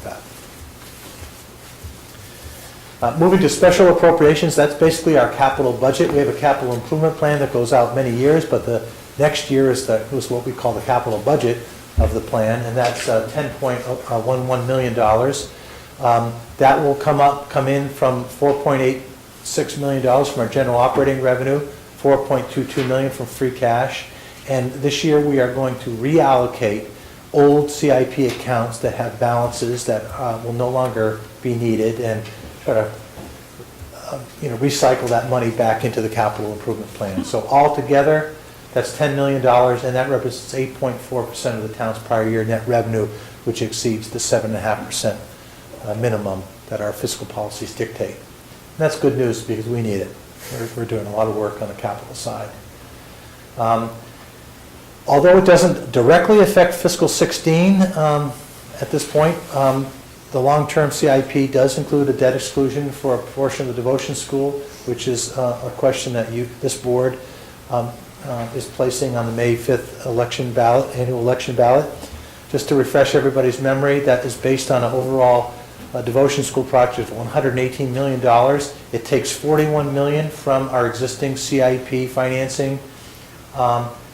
It uses a projected amount of $27.8 million from the Massachusetts School Building Authority, and the difference is at $49.6 million, which we would borrow over a 25-year period, and those would be the debt and interest costs that would be part of the debt exclusion. Right, and the way this is going to be phased in is the earlier money is going to be out of the CIP, so it's not going to increase the taxes, and then the last part of the borrowing, which would be starting in 18 into 19, would come from the debt exclusion, and that's when the tax hit would take place. Is there actually not even the one other step, which is bond anticipation, doing bands? No? No bad. Okay. And we have a group of non-appropriate and enterprise expenses. They're staying roughly the same, actually a small decrease. The biggest of that is our MBTA assessment. Let's not talk about that these days. And another one, which I really don't want to talk about, is the Norfolk County assessment. We talked a little bit, which is a lively debate in the advisory committee. You recall that the way that the Norfolk County assesses its member communities is not by population, not by the actual level of services rendered by the county, but by property wealth. And for Brookline and our relative high property wealth, that hurts us, of course. So we're the highest of all Norfolk County communities in our assessment, and fiscal 16 will be a year when the EQV, equalized value, is updated again, and we're expecting a hit, and we budgeted for that hit in this And amount. the least benefits. And I was saying downstairs, that will, of course, generate a whole nother level of activity about trying to get out of the county or trying to reform the formula for assessing cost, and rightly so. Though I did hear a radio report, I believe this morning, that our new Secretary of Transportation was quoted as saying that, well, maybe we can go to the contributing communities as a source of additional funds for the MBTA. Ouch. Let's see about that. Yeah. And then the overlay is part of the non-appropriate expenses. And the enterprises, there you're going to see a big growth. Mostly, we always have growth in the water sewer because of the significant assessment from the MWRA and the debt that's associated with the cleanup of Boston Harbor. But this year, we want to talk more about the Recreation Revolving Fund and how it should be sharing a greater share of its costs, which would raise the enterprise revenue, but it would benefit the general fund. And we're going to talk about that a little bit more because that was a fairly significant recommendation of the Override Study Committee. So now I want to move on to policy issues and initiatives, much of it that was generated by the Override Study Committee. I mean, clearly, this budget was a creature, really, of the override process, which was a long-term plan talking about our budget. This is where we expect to generate most of the management efficiencies that are part of the override plan. We are, and the Commissioner of Public Works will be shortly proposing a very specific plan of a modified pay-as-you-throw, the acronym is PATE, to be implemented in 2015. The way that works is that there would be, within the trash, the annual solid waste fee, there would be one 35-gallon container that everyone would be able to put their trash in and incur no additional fees. But if you couldn't fit all your trash in that container, there would be additional charges for overflow bags or containers. And obviously the incentive there is to try to reduce trash and improve recycling, because that's a financial benefit to the town. There is also a benefit for the actual container, the bin, so to speak, and that would be for automated pickup. You know, your recycling is now picked up on an automated basis from our contractor. the town's forces would actually retrofit, and any new equipment would also have that similar mechanical arm and be able to pick up the trash bins in an automated fashion. And obviously, that would result in reduced labor cost, and there would be savings associated with that. So there's a couple other things going on here. We had a new waste disposal contract, which this board approved. It was a very favorable contract, taking advantage of the market, and we also are going to be now assuming more of responsibility for our metal recycling, doing that in-house and not letting our contractor take some risk, but the benefits of that. We believe that's a good benefit for us, risk and benefit for us. So when you, after doing some capital investments, purchasing bins and retrofitting the equipment and so on, annually, over time, we will save $150,000 annually by moving to a pay-as-you-throw, $200,000 annually from the new solid waste disposal contract, and $87,000 from taking metal contracts in-house. So obviously, very significant savings, but a very significant change in the way we do business, and this generated a lot of the questions at the advisory committee, and I presume will dominate your debate as well when the commissioner makes his formal presentation. Just to follow up, this does not assume any change in our refuse fee. Well, the override study committee did make recommendations Yeah. about that, and we would have to reckon with that in year 2 or 3 with our non-tax revenue. Now, I believe that those additional charges for overflow bags and containers would resolve Make some up. of that. But what the override study committee was seeking was for less of a subsidy in the general fund, and put this on, like we talked about the recreation, more on a self-supporting basis. And we believe there will be some increases over the next 3-year period, but not in fiscal 16. Okay. And probably not as much as the override study committee recommended because of this other revenue. And we also pointed out downstairs, we haven't made any assumptions about how much less trash there would be based on this recycling, hopefully increased recycling, and that would probably result in some favorable costs in the budget as well. Okay, on that. Building operations and maintenance. You know that every year we do a lot of analysis, and in fact, Charlie Simmons and his group are constantly challenging us on ways to do things better. Lately, it's been bringing things in-house that we formally contracted for. The most recent are pest control and HVAC maintenance. And we have willingly been doing that because the numbers seem to make sense. But we're getting, frankly, a little nervous as our building footprint is increasing, primarily in the schools, and the complexity of our buildings is increasing. We want to make sure that we're doing the right thing. Because once you start hiring people, you are incurring costs, whether it's legacy cost and benefits and other things. And once you get people on board, they're hard to get rid of. So we are going to take a hard look and begin to do some study. So in fiscal 16, kind of taking a step back on doing any new initiatives in terms of bringing things in-house, and we're going to start studying those before we do that again. I just wanted to mention that. On the departmental, as I said, we're not doing a whole lot there because there wasn't really a whole lot of flexibility around our budget this year, but you will hear about a reorganization in the assessor's office, which I think is pretty creative and focuses on how to analyze things and do more in the customer service area. This is the first of our year of funding the Department of Diversity, Inclusion, and Community Relations. You know we did fund it for a half a year in the fall town meeting, but this will be the first year of that. We're excited about that new department. One of the aspects of the Override Study Committee you heard a lot about was technology and how the school and town interact with one another, and especially the Override Study Committee's concern that if we're going to invest a great deal of money in technology, and we will, whether we have the override or not, we'll be investing a lot more if the override passes, is that we need to do a better job in the business aspects of governance and procurement and how we handle support and how we coordinate things. And so the superintendent and I have been very committed to that.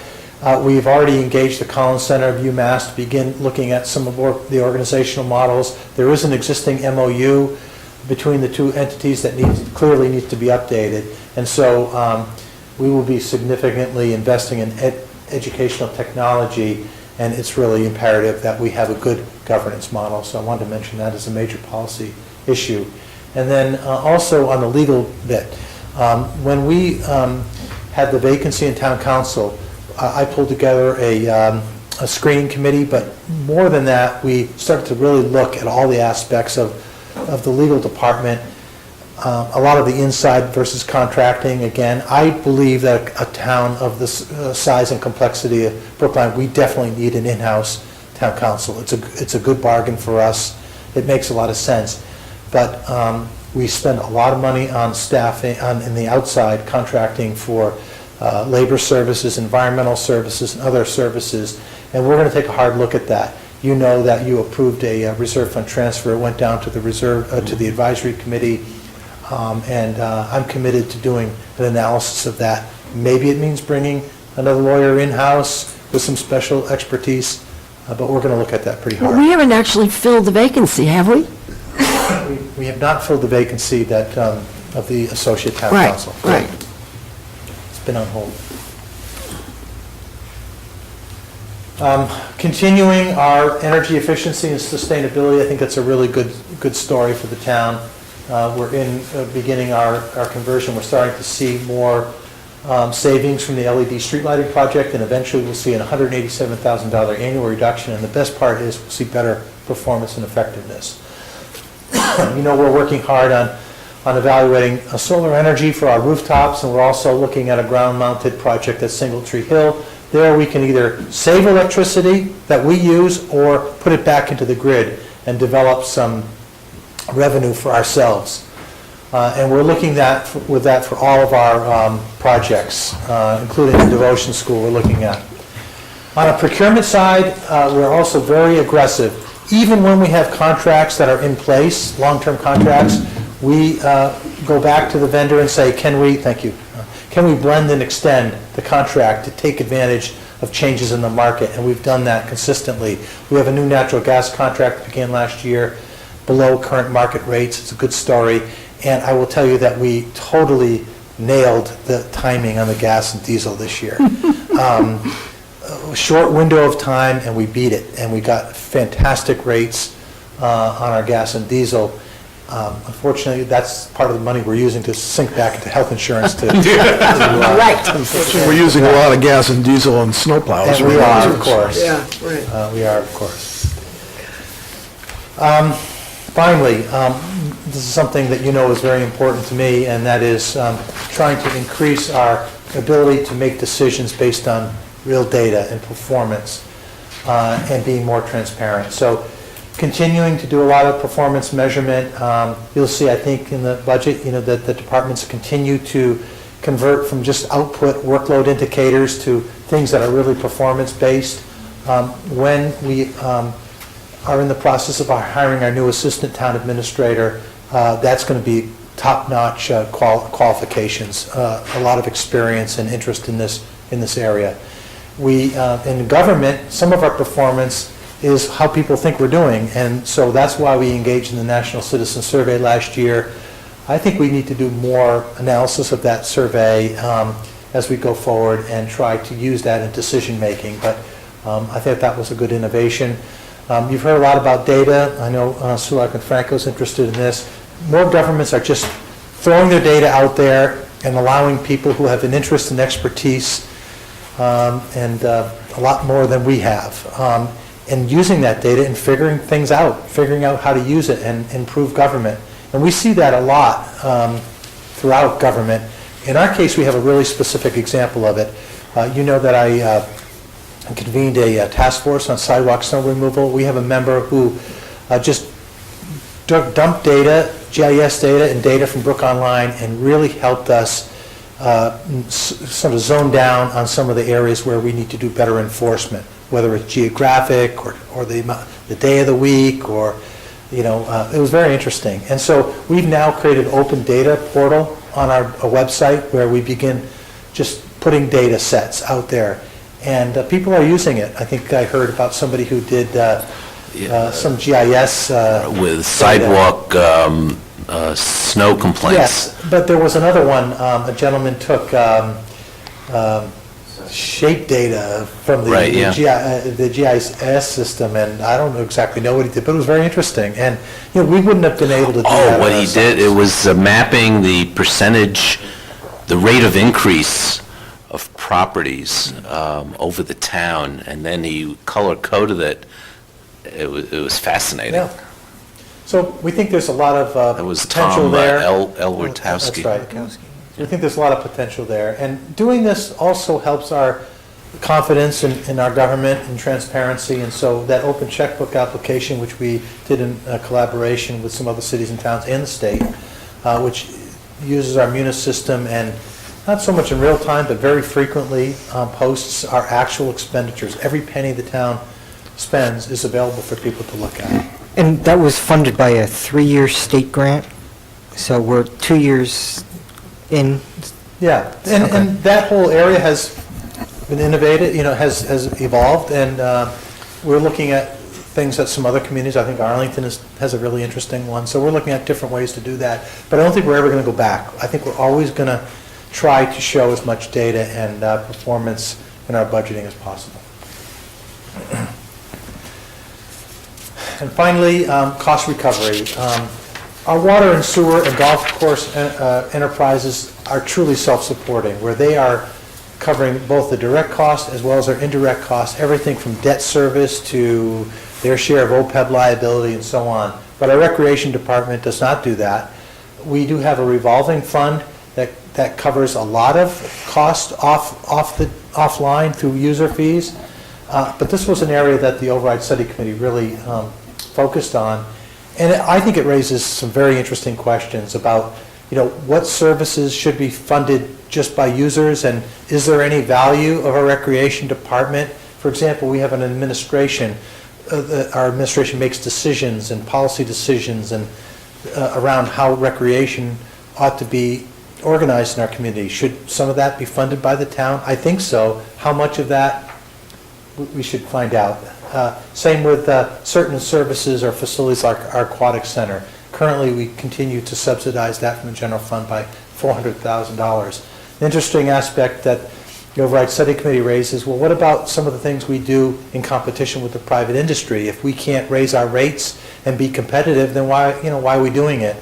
And even though we're approaching 100% cost recovery in the Sewell Early Childhood Center, it's not at market rates, and I'm not sure we can survive at market rates. So that raises some very interesting policy questions. Not something we're going to resolve in fiscal 16, but it is something that's in that 2-year window of time frame, and I'll be looking for a lot of policy direction from this board and the advisory committee and the Recreation Commission as we struggle with some of those challenges. I guess I'm just going to, because particularly of the early education component, it seems to me it will be a challenge for us to balance what I consider to be the responsibilities of government, and early education is something that I would not like a low-income family to be denied because they can't afford it. And so any kind of notion of market rate certainly has to include a recognition that for folks who are lower income, there has to be a substantial ability to provide scholarships, because I think that's always going to be the trade-off. And frankly, I would be very disturbed if somehow we became market-driven and drove folks who really need these services out of the market or out of the service. Or even, middle-class families. Even middle-class families. I was being careful what I said. Yeah, in other governmental entities in other states, there's a move to provide more government-funded early childhood education. Right.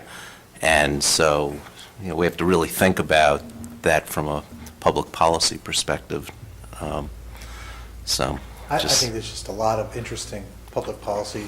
It's a very, I think, stimulating conversation, but not one we're going to resolve right away. But Like Mayor de Blasio ran on a ticket of providing universal pre-K. That was one of the tenets of his campaign.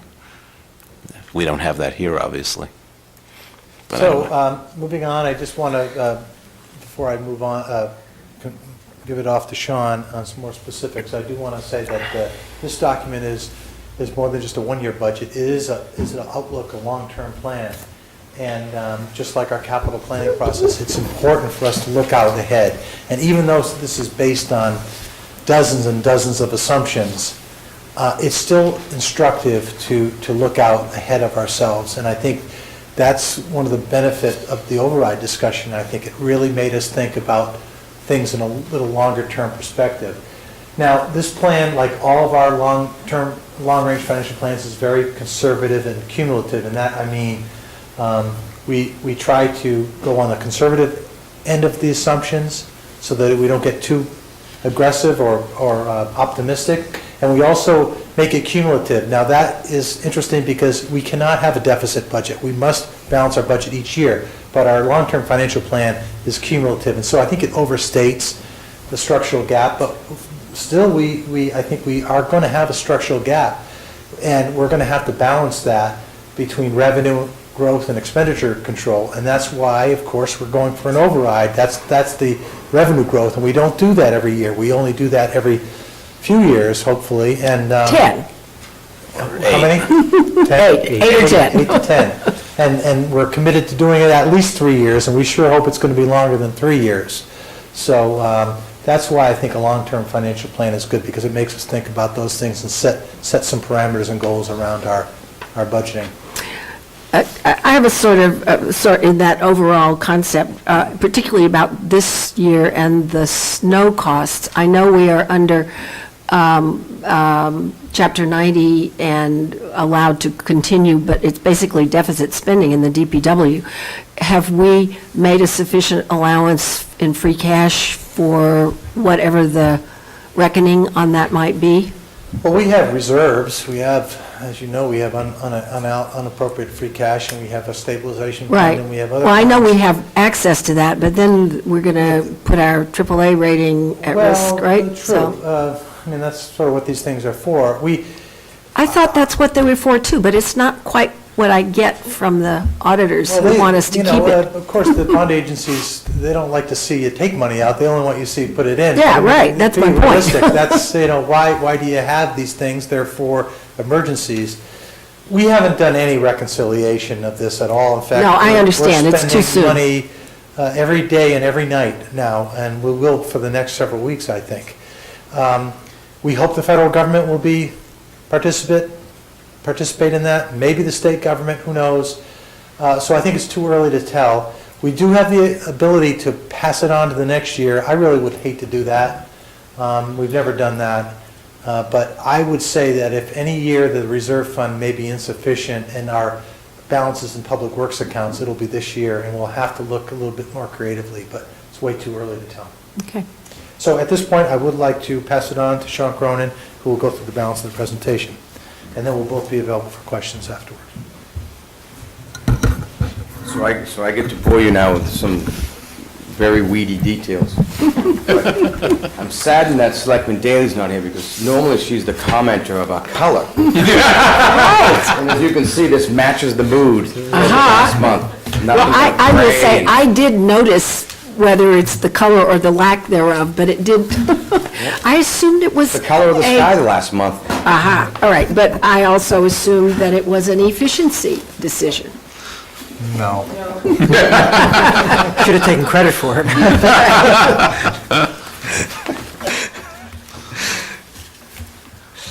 All right, so, like I said, I'll go into a little bit more detail, and this first slide is a big picture of all of the funds that are used to support ongoing operating services. So you can see the fund across the top, and then revenues and expenditures. So it gives you a little bit better sense as to where the money's coming from and where the money's going.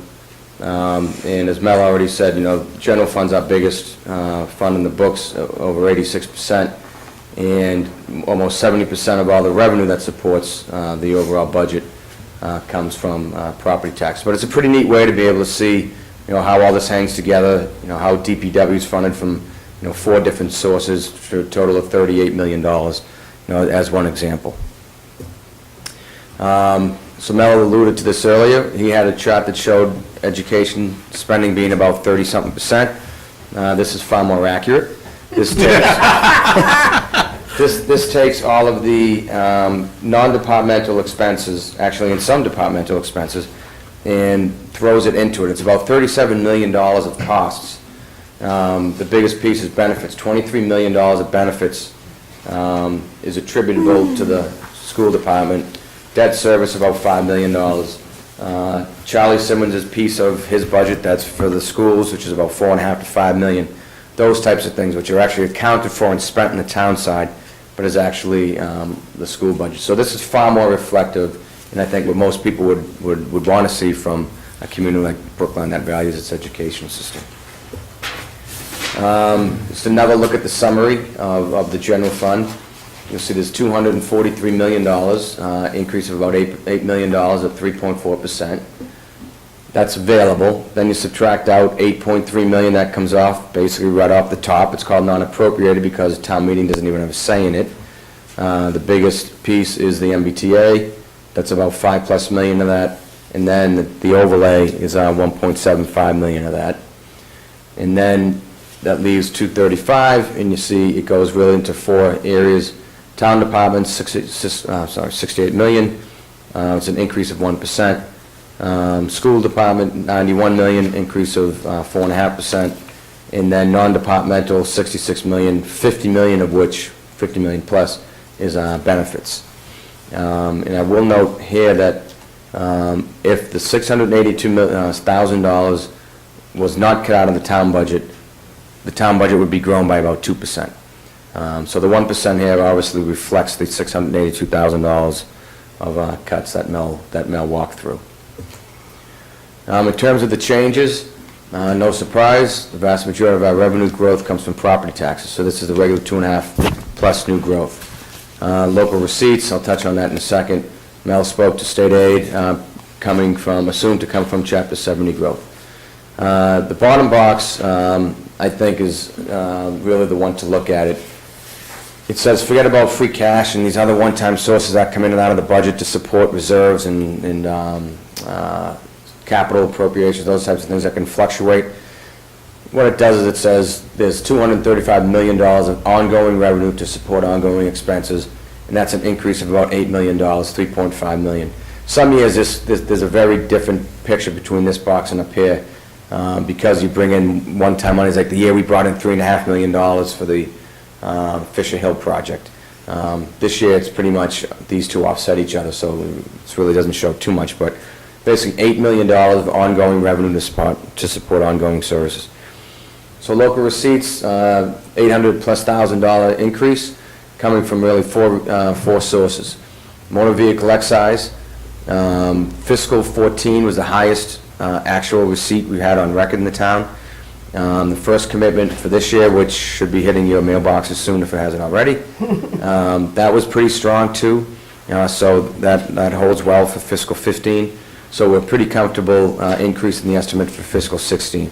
What we normally do is use a 4-year trend, because if you look at this revenue source graphically, it goes up, up, and then sharply down, and up, and down, and up. You know, there's no real trend to this, and it's because of the cyclical nature of people replacing their vehicles. But if you look at the 4-year moving average, it justifies a $200,000 increase in the budget estimate. Local option taxes, very good story. Again, fiscal 14 was a good year for both the lodging tax and the meals tax. Fiscal 15 to date, we've got 2 quarters in. Both have been higher than their counterparts from the prior fiscal year, so we're seeing some good growth in both of those. So that allows us to increase the estimate for fiscal 16 by $200,000, $100,000 for each meals and the lodging tax. So knock on wood, absent this month, it's been a good fiscal year, past couple fiscal years for those 2 important revenue So sources. these are deltas. Yes, I'm sorry. Yep, I should have, yep, that should say that. Yep, these are the deltas year over year. Building permits, admittedly, pretty conservative on this one, but this is one that can dip pretty significantly if you get 1 year of some significant building permits, the next year you don't. So we are, this is one of the areas, and you saw that Selectman DeWitt mentioned the second quarter revenue report. This is one where we're projecting a surplus in fiscal 15, but what we're not recommending is going to that level in fiscal 16, because there could be some one-time permits that don't come back in fiscal 16.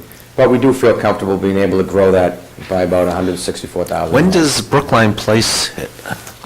That permit should come in, if all goes according to plan, either next fiscal year, 16 or 17. So if it comes in 16, that would be much higher. So the way that kind of flows through my head, that is a huge increase, not huge, but it's a very significant increase in your free cash certification the year after that comes in. Well, the year it comes in, meaning you have it available to spend the following year. And what about the Cleveland Circle project? When is that anticipated to hit? That's mostly, I think the permit would be mostly Boston, right? Yeah, that's not going to be quite as There's going to be substantial. some But budget it- implication. But they did say 16 Yeah. that they're planning on. If it's calendar 16, that could be obviously the fiscal 16 or 17. No, fiscal year 16. Oh, fiscal 16? Yeah. That's what he's, I mean, that's optimism. I was going to say, that's what they want. We're not building that assumption. Don't make the Forget it. assumption until we know. Yeah, if you look at a trend in this, and believe me, I get 20 years of it, you'll see that, especially over like the last decade or so, it's been north of $2 million, pretty consistent. There's been some blips up, and then it comes back down, and that's really the number that we're budgeting this to. So if you get a good experience like that, that means additional free cash. But obviously, we don't want to budget to a high water mark. Pilots, I don't think Steve's here, but Finance Director Cirillo deserves a lot of credit, all the credit, along with this board and previous boards for negotiating these contracts.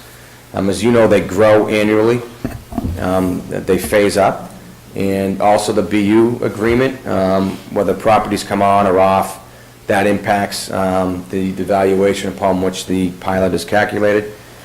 So Steve said that for fiscal 16, we should expect an actually higher rate of growth in the BU pilot than we were originally expecting, and the other ones continue to grow as well. So $170,000 increase there. Does that assume just escalation in existing agreements or the execution of new agreements as well? Existing, yep. So free cash, just to walk through the waterfall, certified, $7.569 million. These are numbered. They match the priorities as stated in the town's free cash policy. The operating reserve, which is going to be hit extensively this fiscal year because of the snow and ice. It's equivalent to 1% of our prior year revenue, which is about $2.2 million. 75% of it comes from ongoing revenues, 25% from free cash, and you see that the value of that's about $550,000. Fund balance, which Mel spoke about, and I got a slide next just to show where we're at with that, but we're recommending leaving $2.5 million unappropriated. So it does truly stay in reserve for any unforeseen issue, and helps to stabilize overall fund balance levels. Liability fund, liability catastrophe fund, very similar to the operating reserve, equivalent to 1% of the prior year net revenue. We haven't really hit that much lately, so the appropriation needed to just keep it at 1% is about $80,000. Then the next one, the most significant one in terms of dollar value, is capital improvements. So our CIP policy says 6% from ongoing revenue, and then use free cash to bring it up to 7.5%. The value of that is $3.3 million. So in order to fully fund CIP at 7.5%, we need $3.3 million of free cash. And then the policy says if there's any money left after these first four priorities, and if the Affordable Housing Trust Fund balance is below $5 million, which it is, then 15% of what's left over from up here should be allocated for the Affordable Housing Trust Fund. And this 163 is that math. So what's left is $924,000. The policy calls it special use. Town administrator through the financial plan recommends where it goes.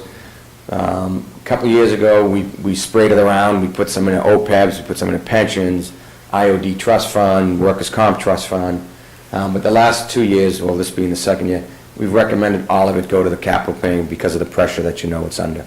So when Mel said that the total CIP revenue as a percent of budget is about 8.4%. That's because of this right here, and the $1 million of previous appropriations that we're going to use for capital. So here's how you walk through free cash. All of it for one-time uses. None of this is to support ongoing operating expenses. You know, all of that extra money to the CIP is going to be allocated to specific projects, or? I mean, I'd be lying if I could sit here and tell you where it exactly went, but I think it's safe to say that without it, that classroom capacity item probably couldn't be funded at $2.25 million.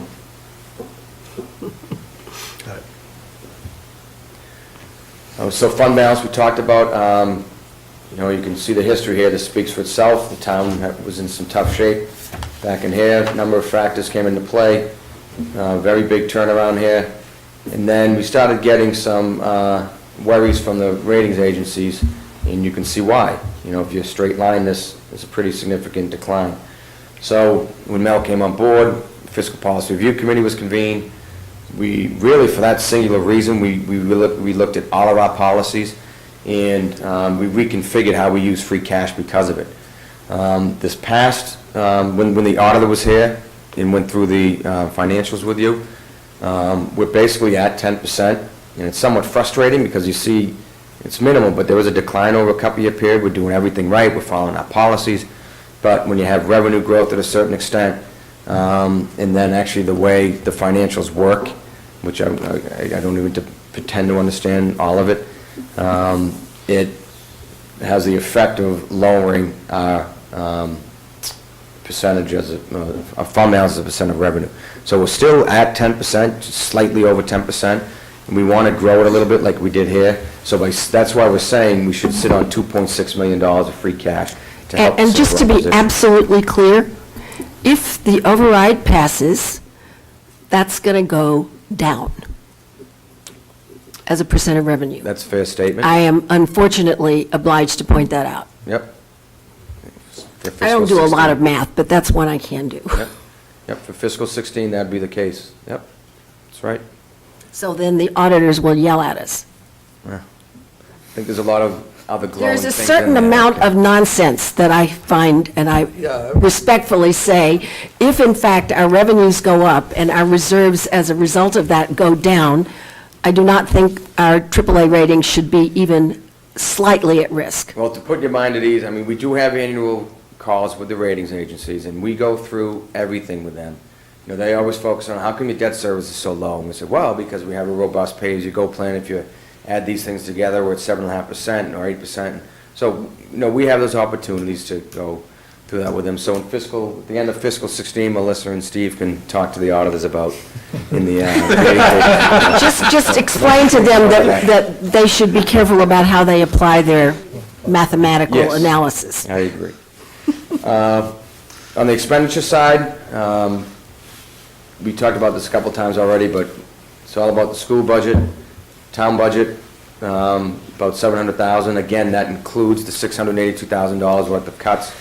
Benefits, so again, you look, $7 million of our revenue stream going to school budget and to benefits. The annual growth to keep it at 6% CIP policy is about $500,000 to $600,000. That's what you should see annually, the growth. And then everything else is pretty much level funded. One thing I want to talk about, and we put this up here every year for a number of reasons, and this year I think it's important to highlight this because you all will be negotiating with the PEC soon, and even with the adjustments that the GIC will most likely be making that Mel spoke to, I should say this only assumes a 4%, but if you look at what's happened, so in fiscal 10, I as an employee with a family was paying $5,500 for my health insurance. Fast forward 6 years later, and I'm actually paying $3,600. Now, to be fair, this doesn't include co-pays and deductibles and other out-of-pocket costs like that.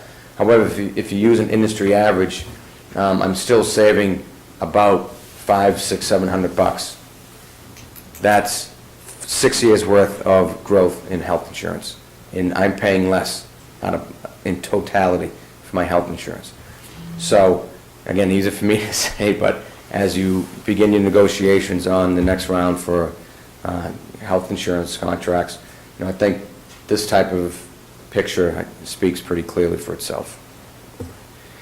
OPEBs, something everybody should be proud of. Just a lot of work and a lot of success. We should be reaching Iraq in less than 10 years. We will probably be the only, or maybe one of 2 or 3 communities who'll be able to say that. It's great work. We developed a plan. We've stuck to the plan. We've augmented the plan occasionally. And here you see the breakdown of the $3.5 million. The biggest highlight, I would say, is that we do continue to grow our operating revenue support for this appropriation by $250. It's what we set out to do years ago. It's what we continue to do. And as it says, we should be reaching Iraq in less than 10 years. Pensions, the retirement board worked with the actuary. We have a new 2-year funding schedule. It's for fiscal 16 and 17. Full funding date stays at 2030. They did, however, prudently reduce, and Mel alluded to this as well, the assumed rate of return from 7 3/4 down to 7.65, and again, at one point that was 8.15, and maybe even, I think, 8.25. And the increase is $825,000 at 4.6%. So you do see, and if you look at the nitty-gritty detail of the long-range forecast, you see there's about a $900,000, then up to $1 million plus as this grows over time, increase in this appropriation. And then in 2031, you got a huge pot of money to spend on OPEBs. But so the retirement board has taken some prudent steps over the last couple of years to really, what's frustrating here is that if you look at the metrics, our funding ratio has actually dropped, but it's because of some of these steps that is taken, because as you drive down your rate of return estimate, your unfunded liability is going to be higher than it would otherwise be. So, sometimes there's a lot of finger pointing at that, and you guys haven't been doing what you're supposed to be doing. Right. But when you look at the totality of it, it's actually a little bit better picture. Still a long way to go, but still a little bit But picture. just help me here. When the rate of return actually comes in higher than what was budgeted, do we adjust as a result of that, or do we just follow the schedule that has been approved? So answering that in the easiest way that I can. I know using it's complicated. This prior year as an example, what the retirement board did was they did have some excess Right. earnings. So what they were able to do was basically pay down, going from 7.75 to 7.65, and take off some of the curse. This was actually a steeper growth, meaning each year the increase in the appropriation was probably $1 million, $1.1 million. Now Okay. it's, maybe 100,000 or so less I each see. year, which helps the. Okay. All right. So, yes, they have excess earnings on occasion, and they use it to do things like that. We also discussed the possibility with Steve of pulling this back maybe to 2029 or 2028, but it was just too expensive to do all 3 things at once. Got it. Okay, so then just to summarize the numbers again, about an hour's worth of presentation, a lot of numbers thrown at you. I think this is a pretty simple one to kind of walk away with. $8 million of ongoing operating revenue, $8 million of ongoing operating expenses.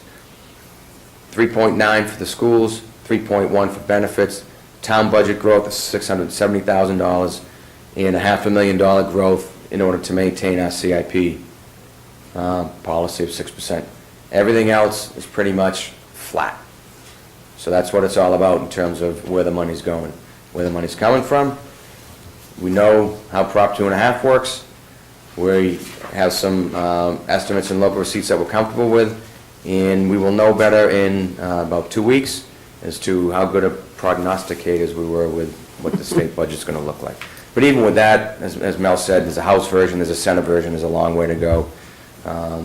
In terms of the town budget, again, $673,000 worth of growth. 1.1 of it, 1.2 is for collective bargaining. 250,000 for town steps. This police ed incentive, this is not Quinn, this is the new ed incentive program for the police officers hired after Quinn was eliminated. This was in the new contract the town meeting approved, but it kicks in fiscal 16, so obviously we had to budget for it. That's what that is. Repair and maintenance, we grow that by about 2.5% each year. This loss of violence prevention grant, I should note, a long-time federal grant is going away. What we were able to do, working with the police department, the health department, and schools, is maintain that position and the services, and have the schools pick up half of it and have the town pick up half of it. So it's about a $60,000 cost, and we're picking up half, and schools are picking up half. The cuts we already talked about. Utilities, spoke about a $300,000 reduction because of the timing of the downturn in the price of oil. Dave Giannakakis, in all seriousness, does a fantastic job. How long is that contract for? It's 1 year, effective July 1st. So unfortunately, we're paying at the old rates right now. We're not getting these new rates, but for next fiscal year, if it snows like this, at least it's not as bad. And then the increase in cost recovery, it shows as a negative because it's a reduction in the general fund budget for the schools. It's being picked up in the revolving fund. So that's how you get to a total of $673,000 of growth in the town budget. School budget, you guys have heard enough of this, and the superintendent will be here to talk about it. Quickly, our enterprise Can fund. I ask you something else? Yep. Because I know in conversations about budgeting and people asking questions about particularly collective bargaining during the override discussion, so I have to ask you, in the town budget, we do have an item called steps, Yes, which is also in the school budget. yes. So what is the definition, I understand what the school budget steps are. What is the definition of town budget steps? Okay, very, very different from the schools. I'm So, sure. Each union contract is different. Right? Each type of employee within union contracts Yes. is different. So let's take police and fire for an example. Ranked officers do not get steps. Okay, so on the police side, sergeants, lieutenants, captains, no steps. First-year officers, well, when they're second-year officers, they get a step, third-year officers get a step, fourth-year officers get a step, then it stops. So it's like a four-step program, then it stops. So if you think of our departments, police and fire are two of the big three. Right. They work very similar. Number three is DPW. The vast majority of the labor force in DPW don't get any steps. It's called the L grade. There's no steps for them. They have another classification called the G grade, which is like mid-management type positions, some mostly unionized. They have some steps, but they're probably in the 1.5% range. Department heads have a 1.5% step. That's a 12-step program. The clerical grade, the C grade, I think those are below 1%. So it's very different, and it does vary employee by employee. Like the engineers have a different structure. Well, you are in fact confirming what I tried to say several weeks ago when I tried to help people understand about school steps, and that there are some in the town collective bargaining agreements, but the interesting thing about school steps is that they're like right there on a chart, very clear. You can actually understand them. I couldn't possibly follow in all of the collective bargaining agreements the details that you've just described, but it was really nice to have that category summarized here as an annual number, which I don't believe I remember seeing before, or I called think with we that have, but- name. But your point about not seeing it in a contract, Yeah, you need to see the pay plan, and the pay plans aren't always attached to the MOUs. I know, And you I you know. gotta look at the grid. I know, I know. But it's very different than on the school side. And I know that it varies from bargaining unit to bargaining unit, and I do understand that. But it is helpful for folks who are trying to get their heads around, let's say, personnel costs, that we have things like steps, we have things like educational incentive for non-school employees that are in some ways comparable, but they're clearly not the same thing. But at least we do in fact have those. Okay, so quickly, the enterprise funds, water and sewer, it's all about this, MWRA assessment. We have an estimated 5%, that will be an actual in the spring, and then that will be built into the rates that you all vote in June. But right now, we have a 5% rating assessment increase from the MWRA. Golf, like water and sewer, 100% cost recovery, pays for its debt service, its health insurance, its OPEB liability, all that stuff. Here we see revenue growth of $44,000, which is proof of the efforts that they've taken to improve the course and the management of the course. And then you see where the expenses are going. And I say this somewhat jokingly, but here's a very concrete example of, on a very small budget, what can happen when an employee has a family. This is the increase in health insurance costs for basically one employee. So Wow. it's a concrete example in a very small budget of the impact of health insurance. So they had to make some offsetting reductions in other parts of their budget to account for that. Recreation revolving fund, Mel spoke to cost recovery. So 50,000 of this 133 in revenue comes from that. And then you can see where the money goes, services and personnel mostly. CIP, won't dwell on this. We've spoken about this at length. Just highlight again the, as of now, projected funding streams for the Devotion School project, including basically $50 million for debt exclusion.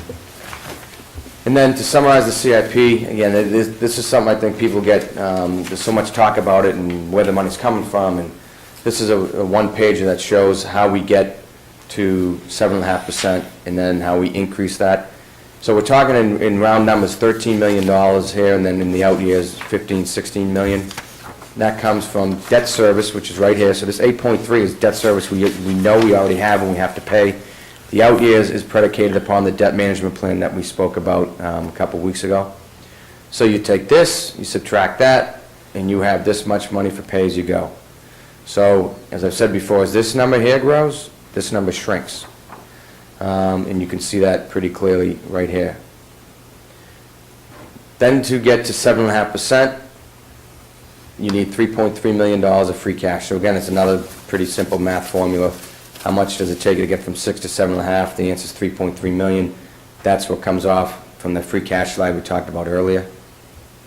So you have $16.5 million going toward capital.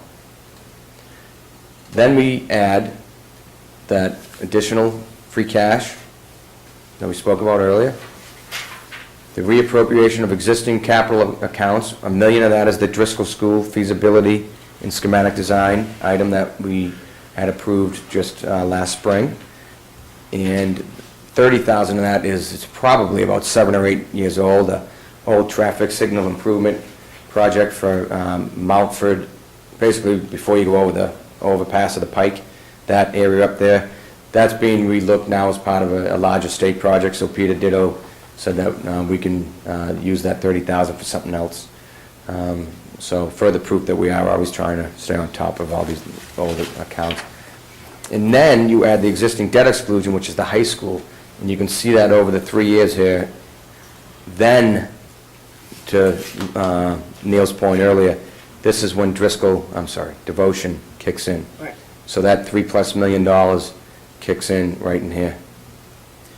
So you add that $3 million to this 16.5, we have almost $20 million of total town revenue going to capital, which is the equivalent of 8.5% to 9% when you include the debt exclusion. And as you get out here, obviously the number's going to get larger because you've got a significant debt exclusion, excuse me, kicking in there. Major projects, you've heard them, you know them.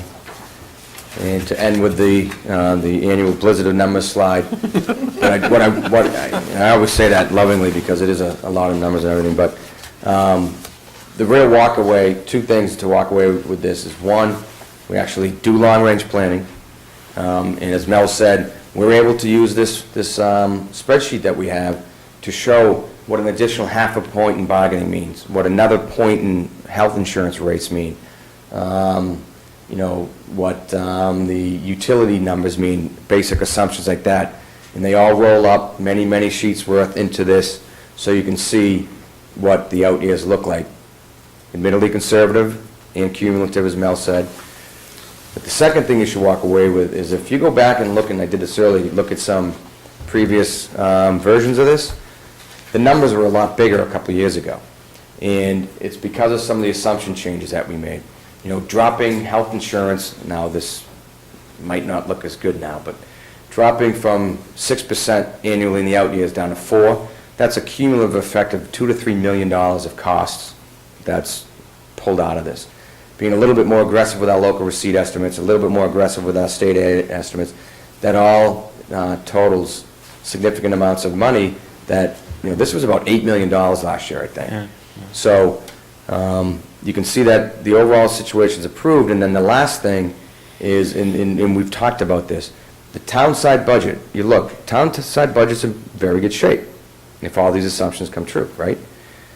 And that's because we don't have the caseload-driven activity that the schools have. We don't have enrollment. I mean, the closest thing to it is our veterans program, and there's maybe a dozen or so in that. If that were to double, we'd be saying to you, we need another $150,000 because we've got a caseload increase. So the schools have enrollment pressures, they have special education cost growth that we don't have on the town side. So when I point this out, it isn't to say that the school budget's out of whack, it's to say that ours is a little bit more kind of, natural growth. Predictable. As opposed to, predictable, thank you, as opposed to having, these kind of pretty significant upswings in costs. And that's why you see some significant deficits on the school side.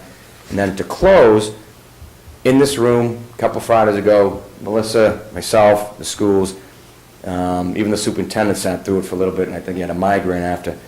We went through all the supporting sheets that roll up to this, which I've joked with Neil before. This is like, if this fire were to be lost, you're in trouble. So we walked through how, if an override is successful, it will actually play through, which led to the sheet Mel spoke about the 3-year plan. So if an override is successful, what you should see here is a very close to balanced school number and town number for 17 and 18. That's the way the override, or actually the 3-year package has been discussed. Hopefully it lasts for a little bit more than that, and I personally think it will, but this, if it's passed, if the override's passed, Melissa will be able to update this and be able to show what this looks like over the next coming years. So it's a very powerful tool that we have to really plan long-term. So that's it. Fiscal 16. Wow. Very good. Thank you, Mel. Thank you, Sean. Thank you, Melissa. Thank you to all the department heads. Thank you to all our financial team for putting this very comprehensive budget together. We've asked some questions along the way, but I imagine we probably have a few more, but we're going to have lots of time to... Just one digest very this too. important question. Melissa, you can take this over, right? Okay. The answer is yes. I would say that she's already begun, and, over the last couple of weeks, and it was intentional. I think, Melissa has been given a lot more responsibility for this, and I'm confident. I was joking that I couldn't get in much over the weekend, the last few days, so was going in from remotely, and for the first time, I really saw what was there in terms of the files and the really complicated spreadsheets and data, and I was impressed. I know Melissa has a lot to do with that. She knows where every one of those files is. So my question is, how many backups do you have?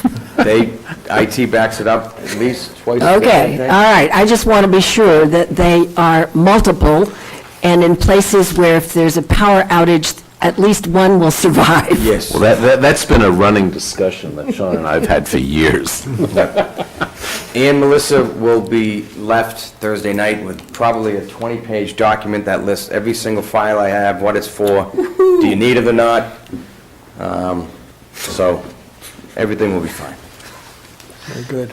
Well, I'm going to repeat what I said earlier because you weren't here, Sean, but I just want you to know that I believe this is an absolutely wonderful, powerful legacy, and we really will be, I hope, independent, but we'll know where to find you. But on the other hand, this is sort of the system we will need going forward, and it truly is a wonderful thing that you've given to us, so I'm very, very grateful. Thank you.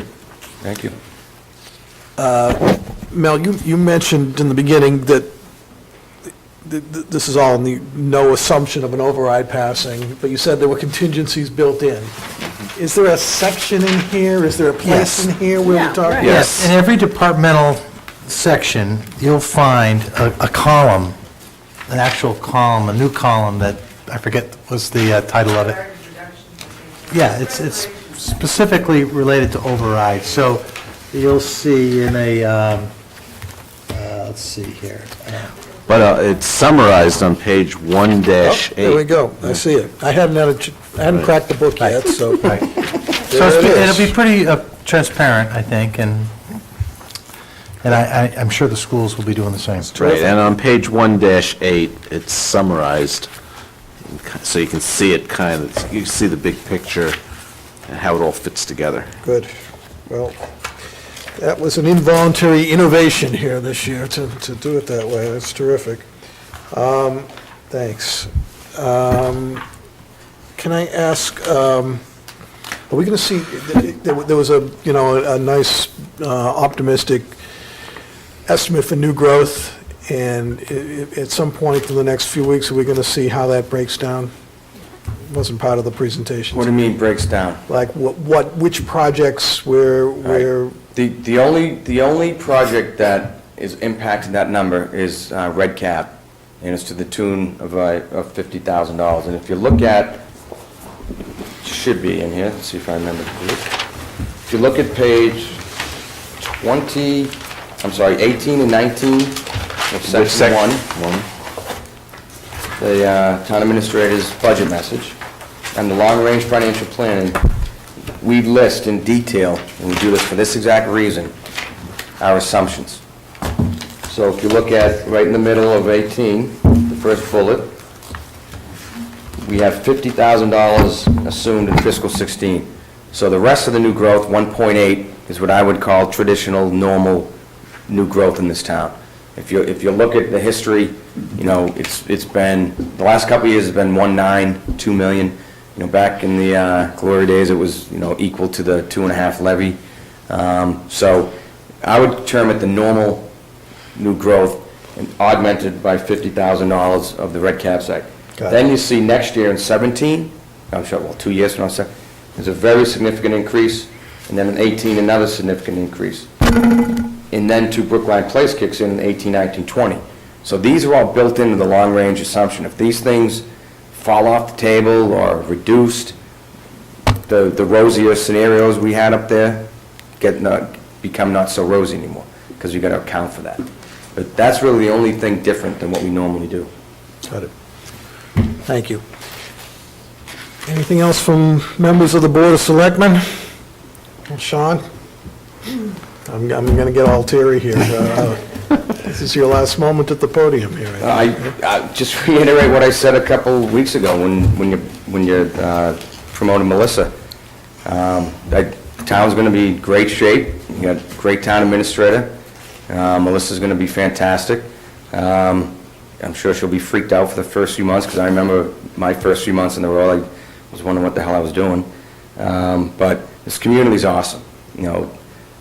I joked I never knew where Brookline was when I sent in my resume, and I couldn't have been more fortunate to be here with the professionals that helped me when I was in my early 20s, knowing nothing about municipal government other than that's what I wanted to do.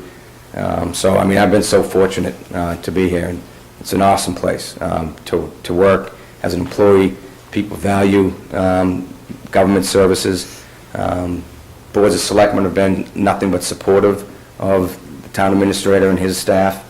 The boards and commissions, I was saying to the advisory committee tonight, they, don't take offense, they're the body I'm going to miss most, because I spent so much time with them and had some little, disagreements here and there, but learned so much from them, and that's what makes this job so awesome. Just sure Mel can back me up on it. Municipal government in general, you learn so much about so many different aspects of things.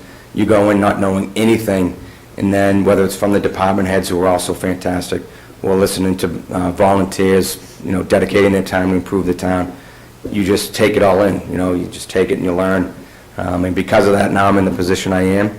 And hopefully, like I said before, one of my goals in this new role is to take what we take for granted here and help other communities do that through a combined two-way street, regulatory, helping hand, that type of relationship. So I'm looking forward to it. I mean, I'm going to miss this place. I got to remember not to turn and go straight next Monday, but it's been fantastic, and honestly, I thank all of you for being so supportive, so. Thank you, Sean. Thank you for all your years of support, and we'll, many more accolades to come tomorrow, so. Well, that concludes our discussion, and concludes our meeting for tonight. Thank you all for your attention, and we'll see you next week.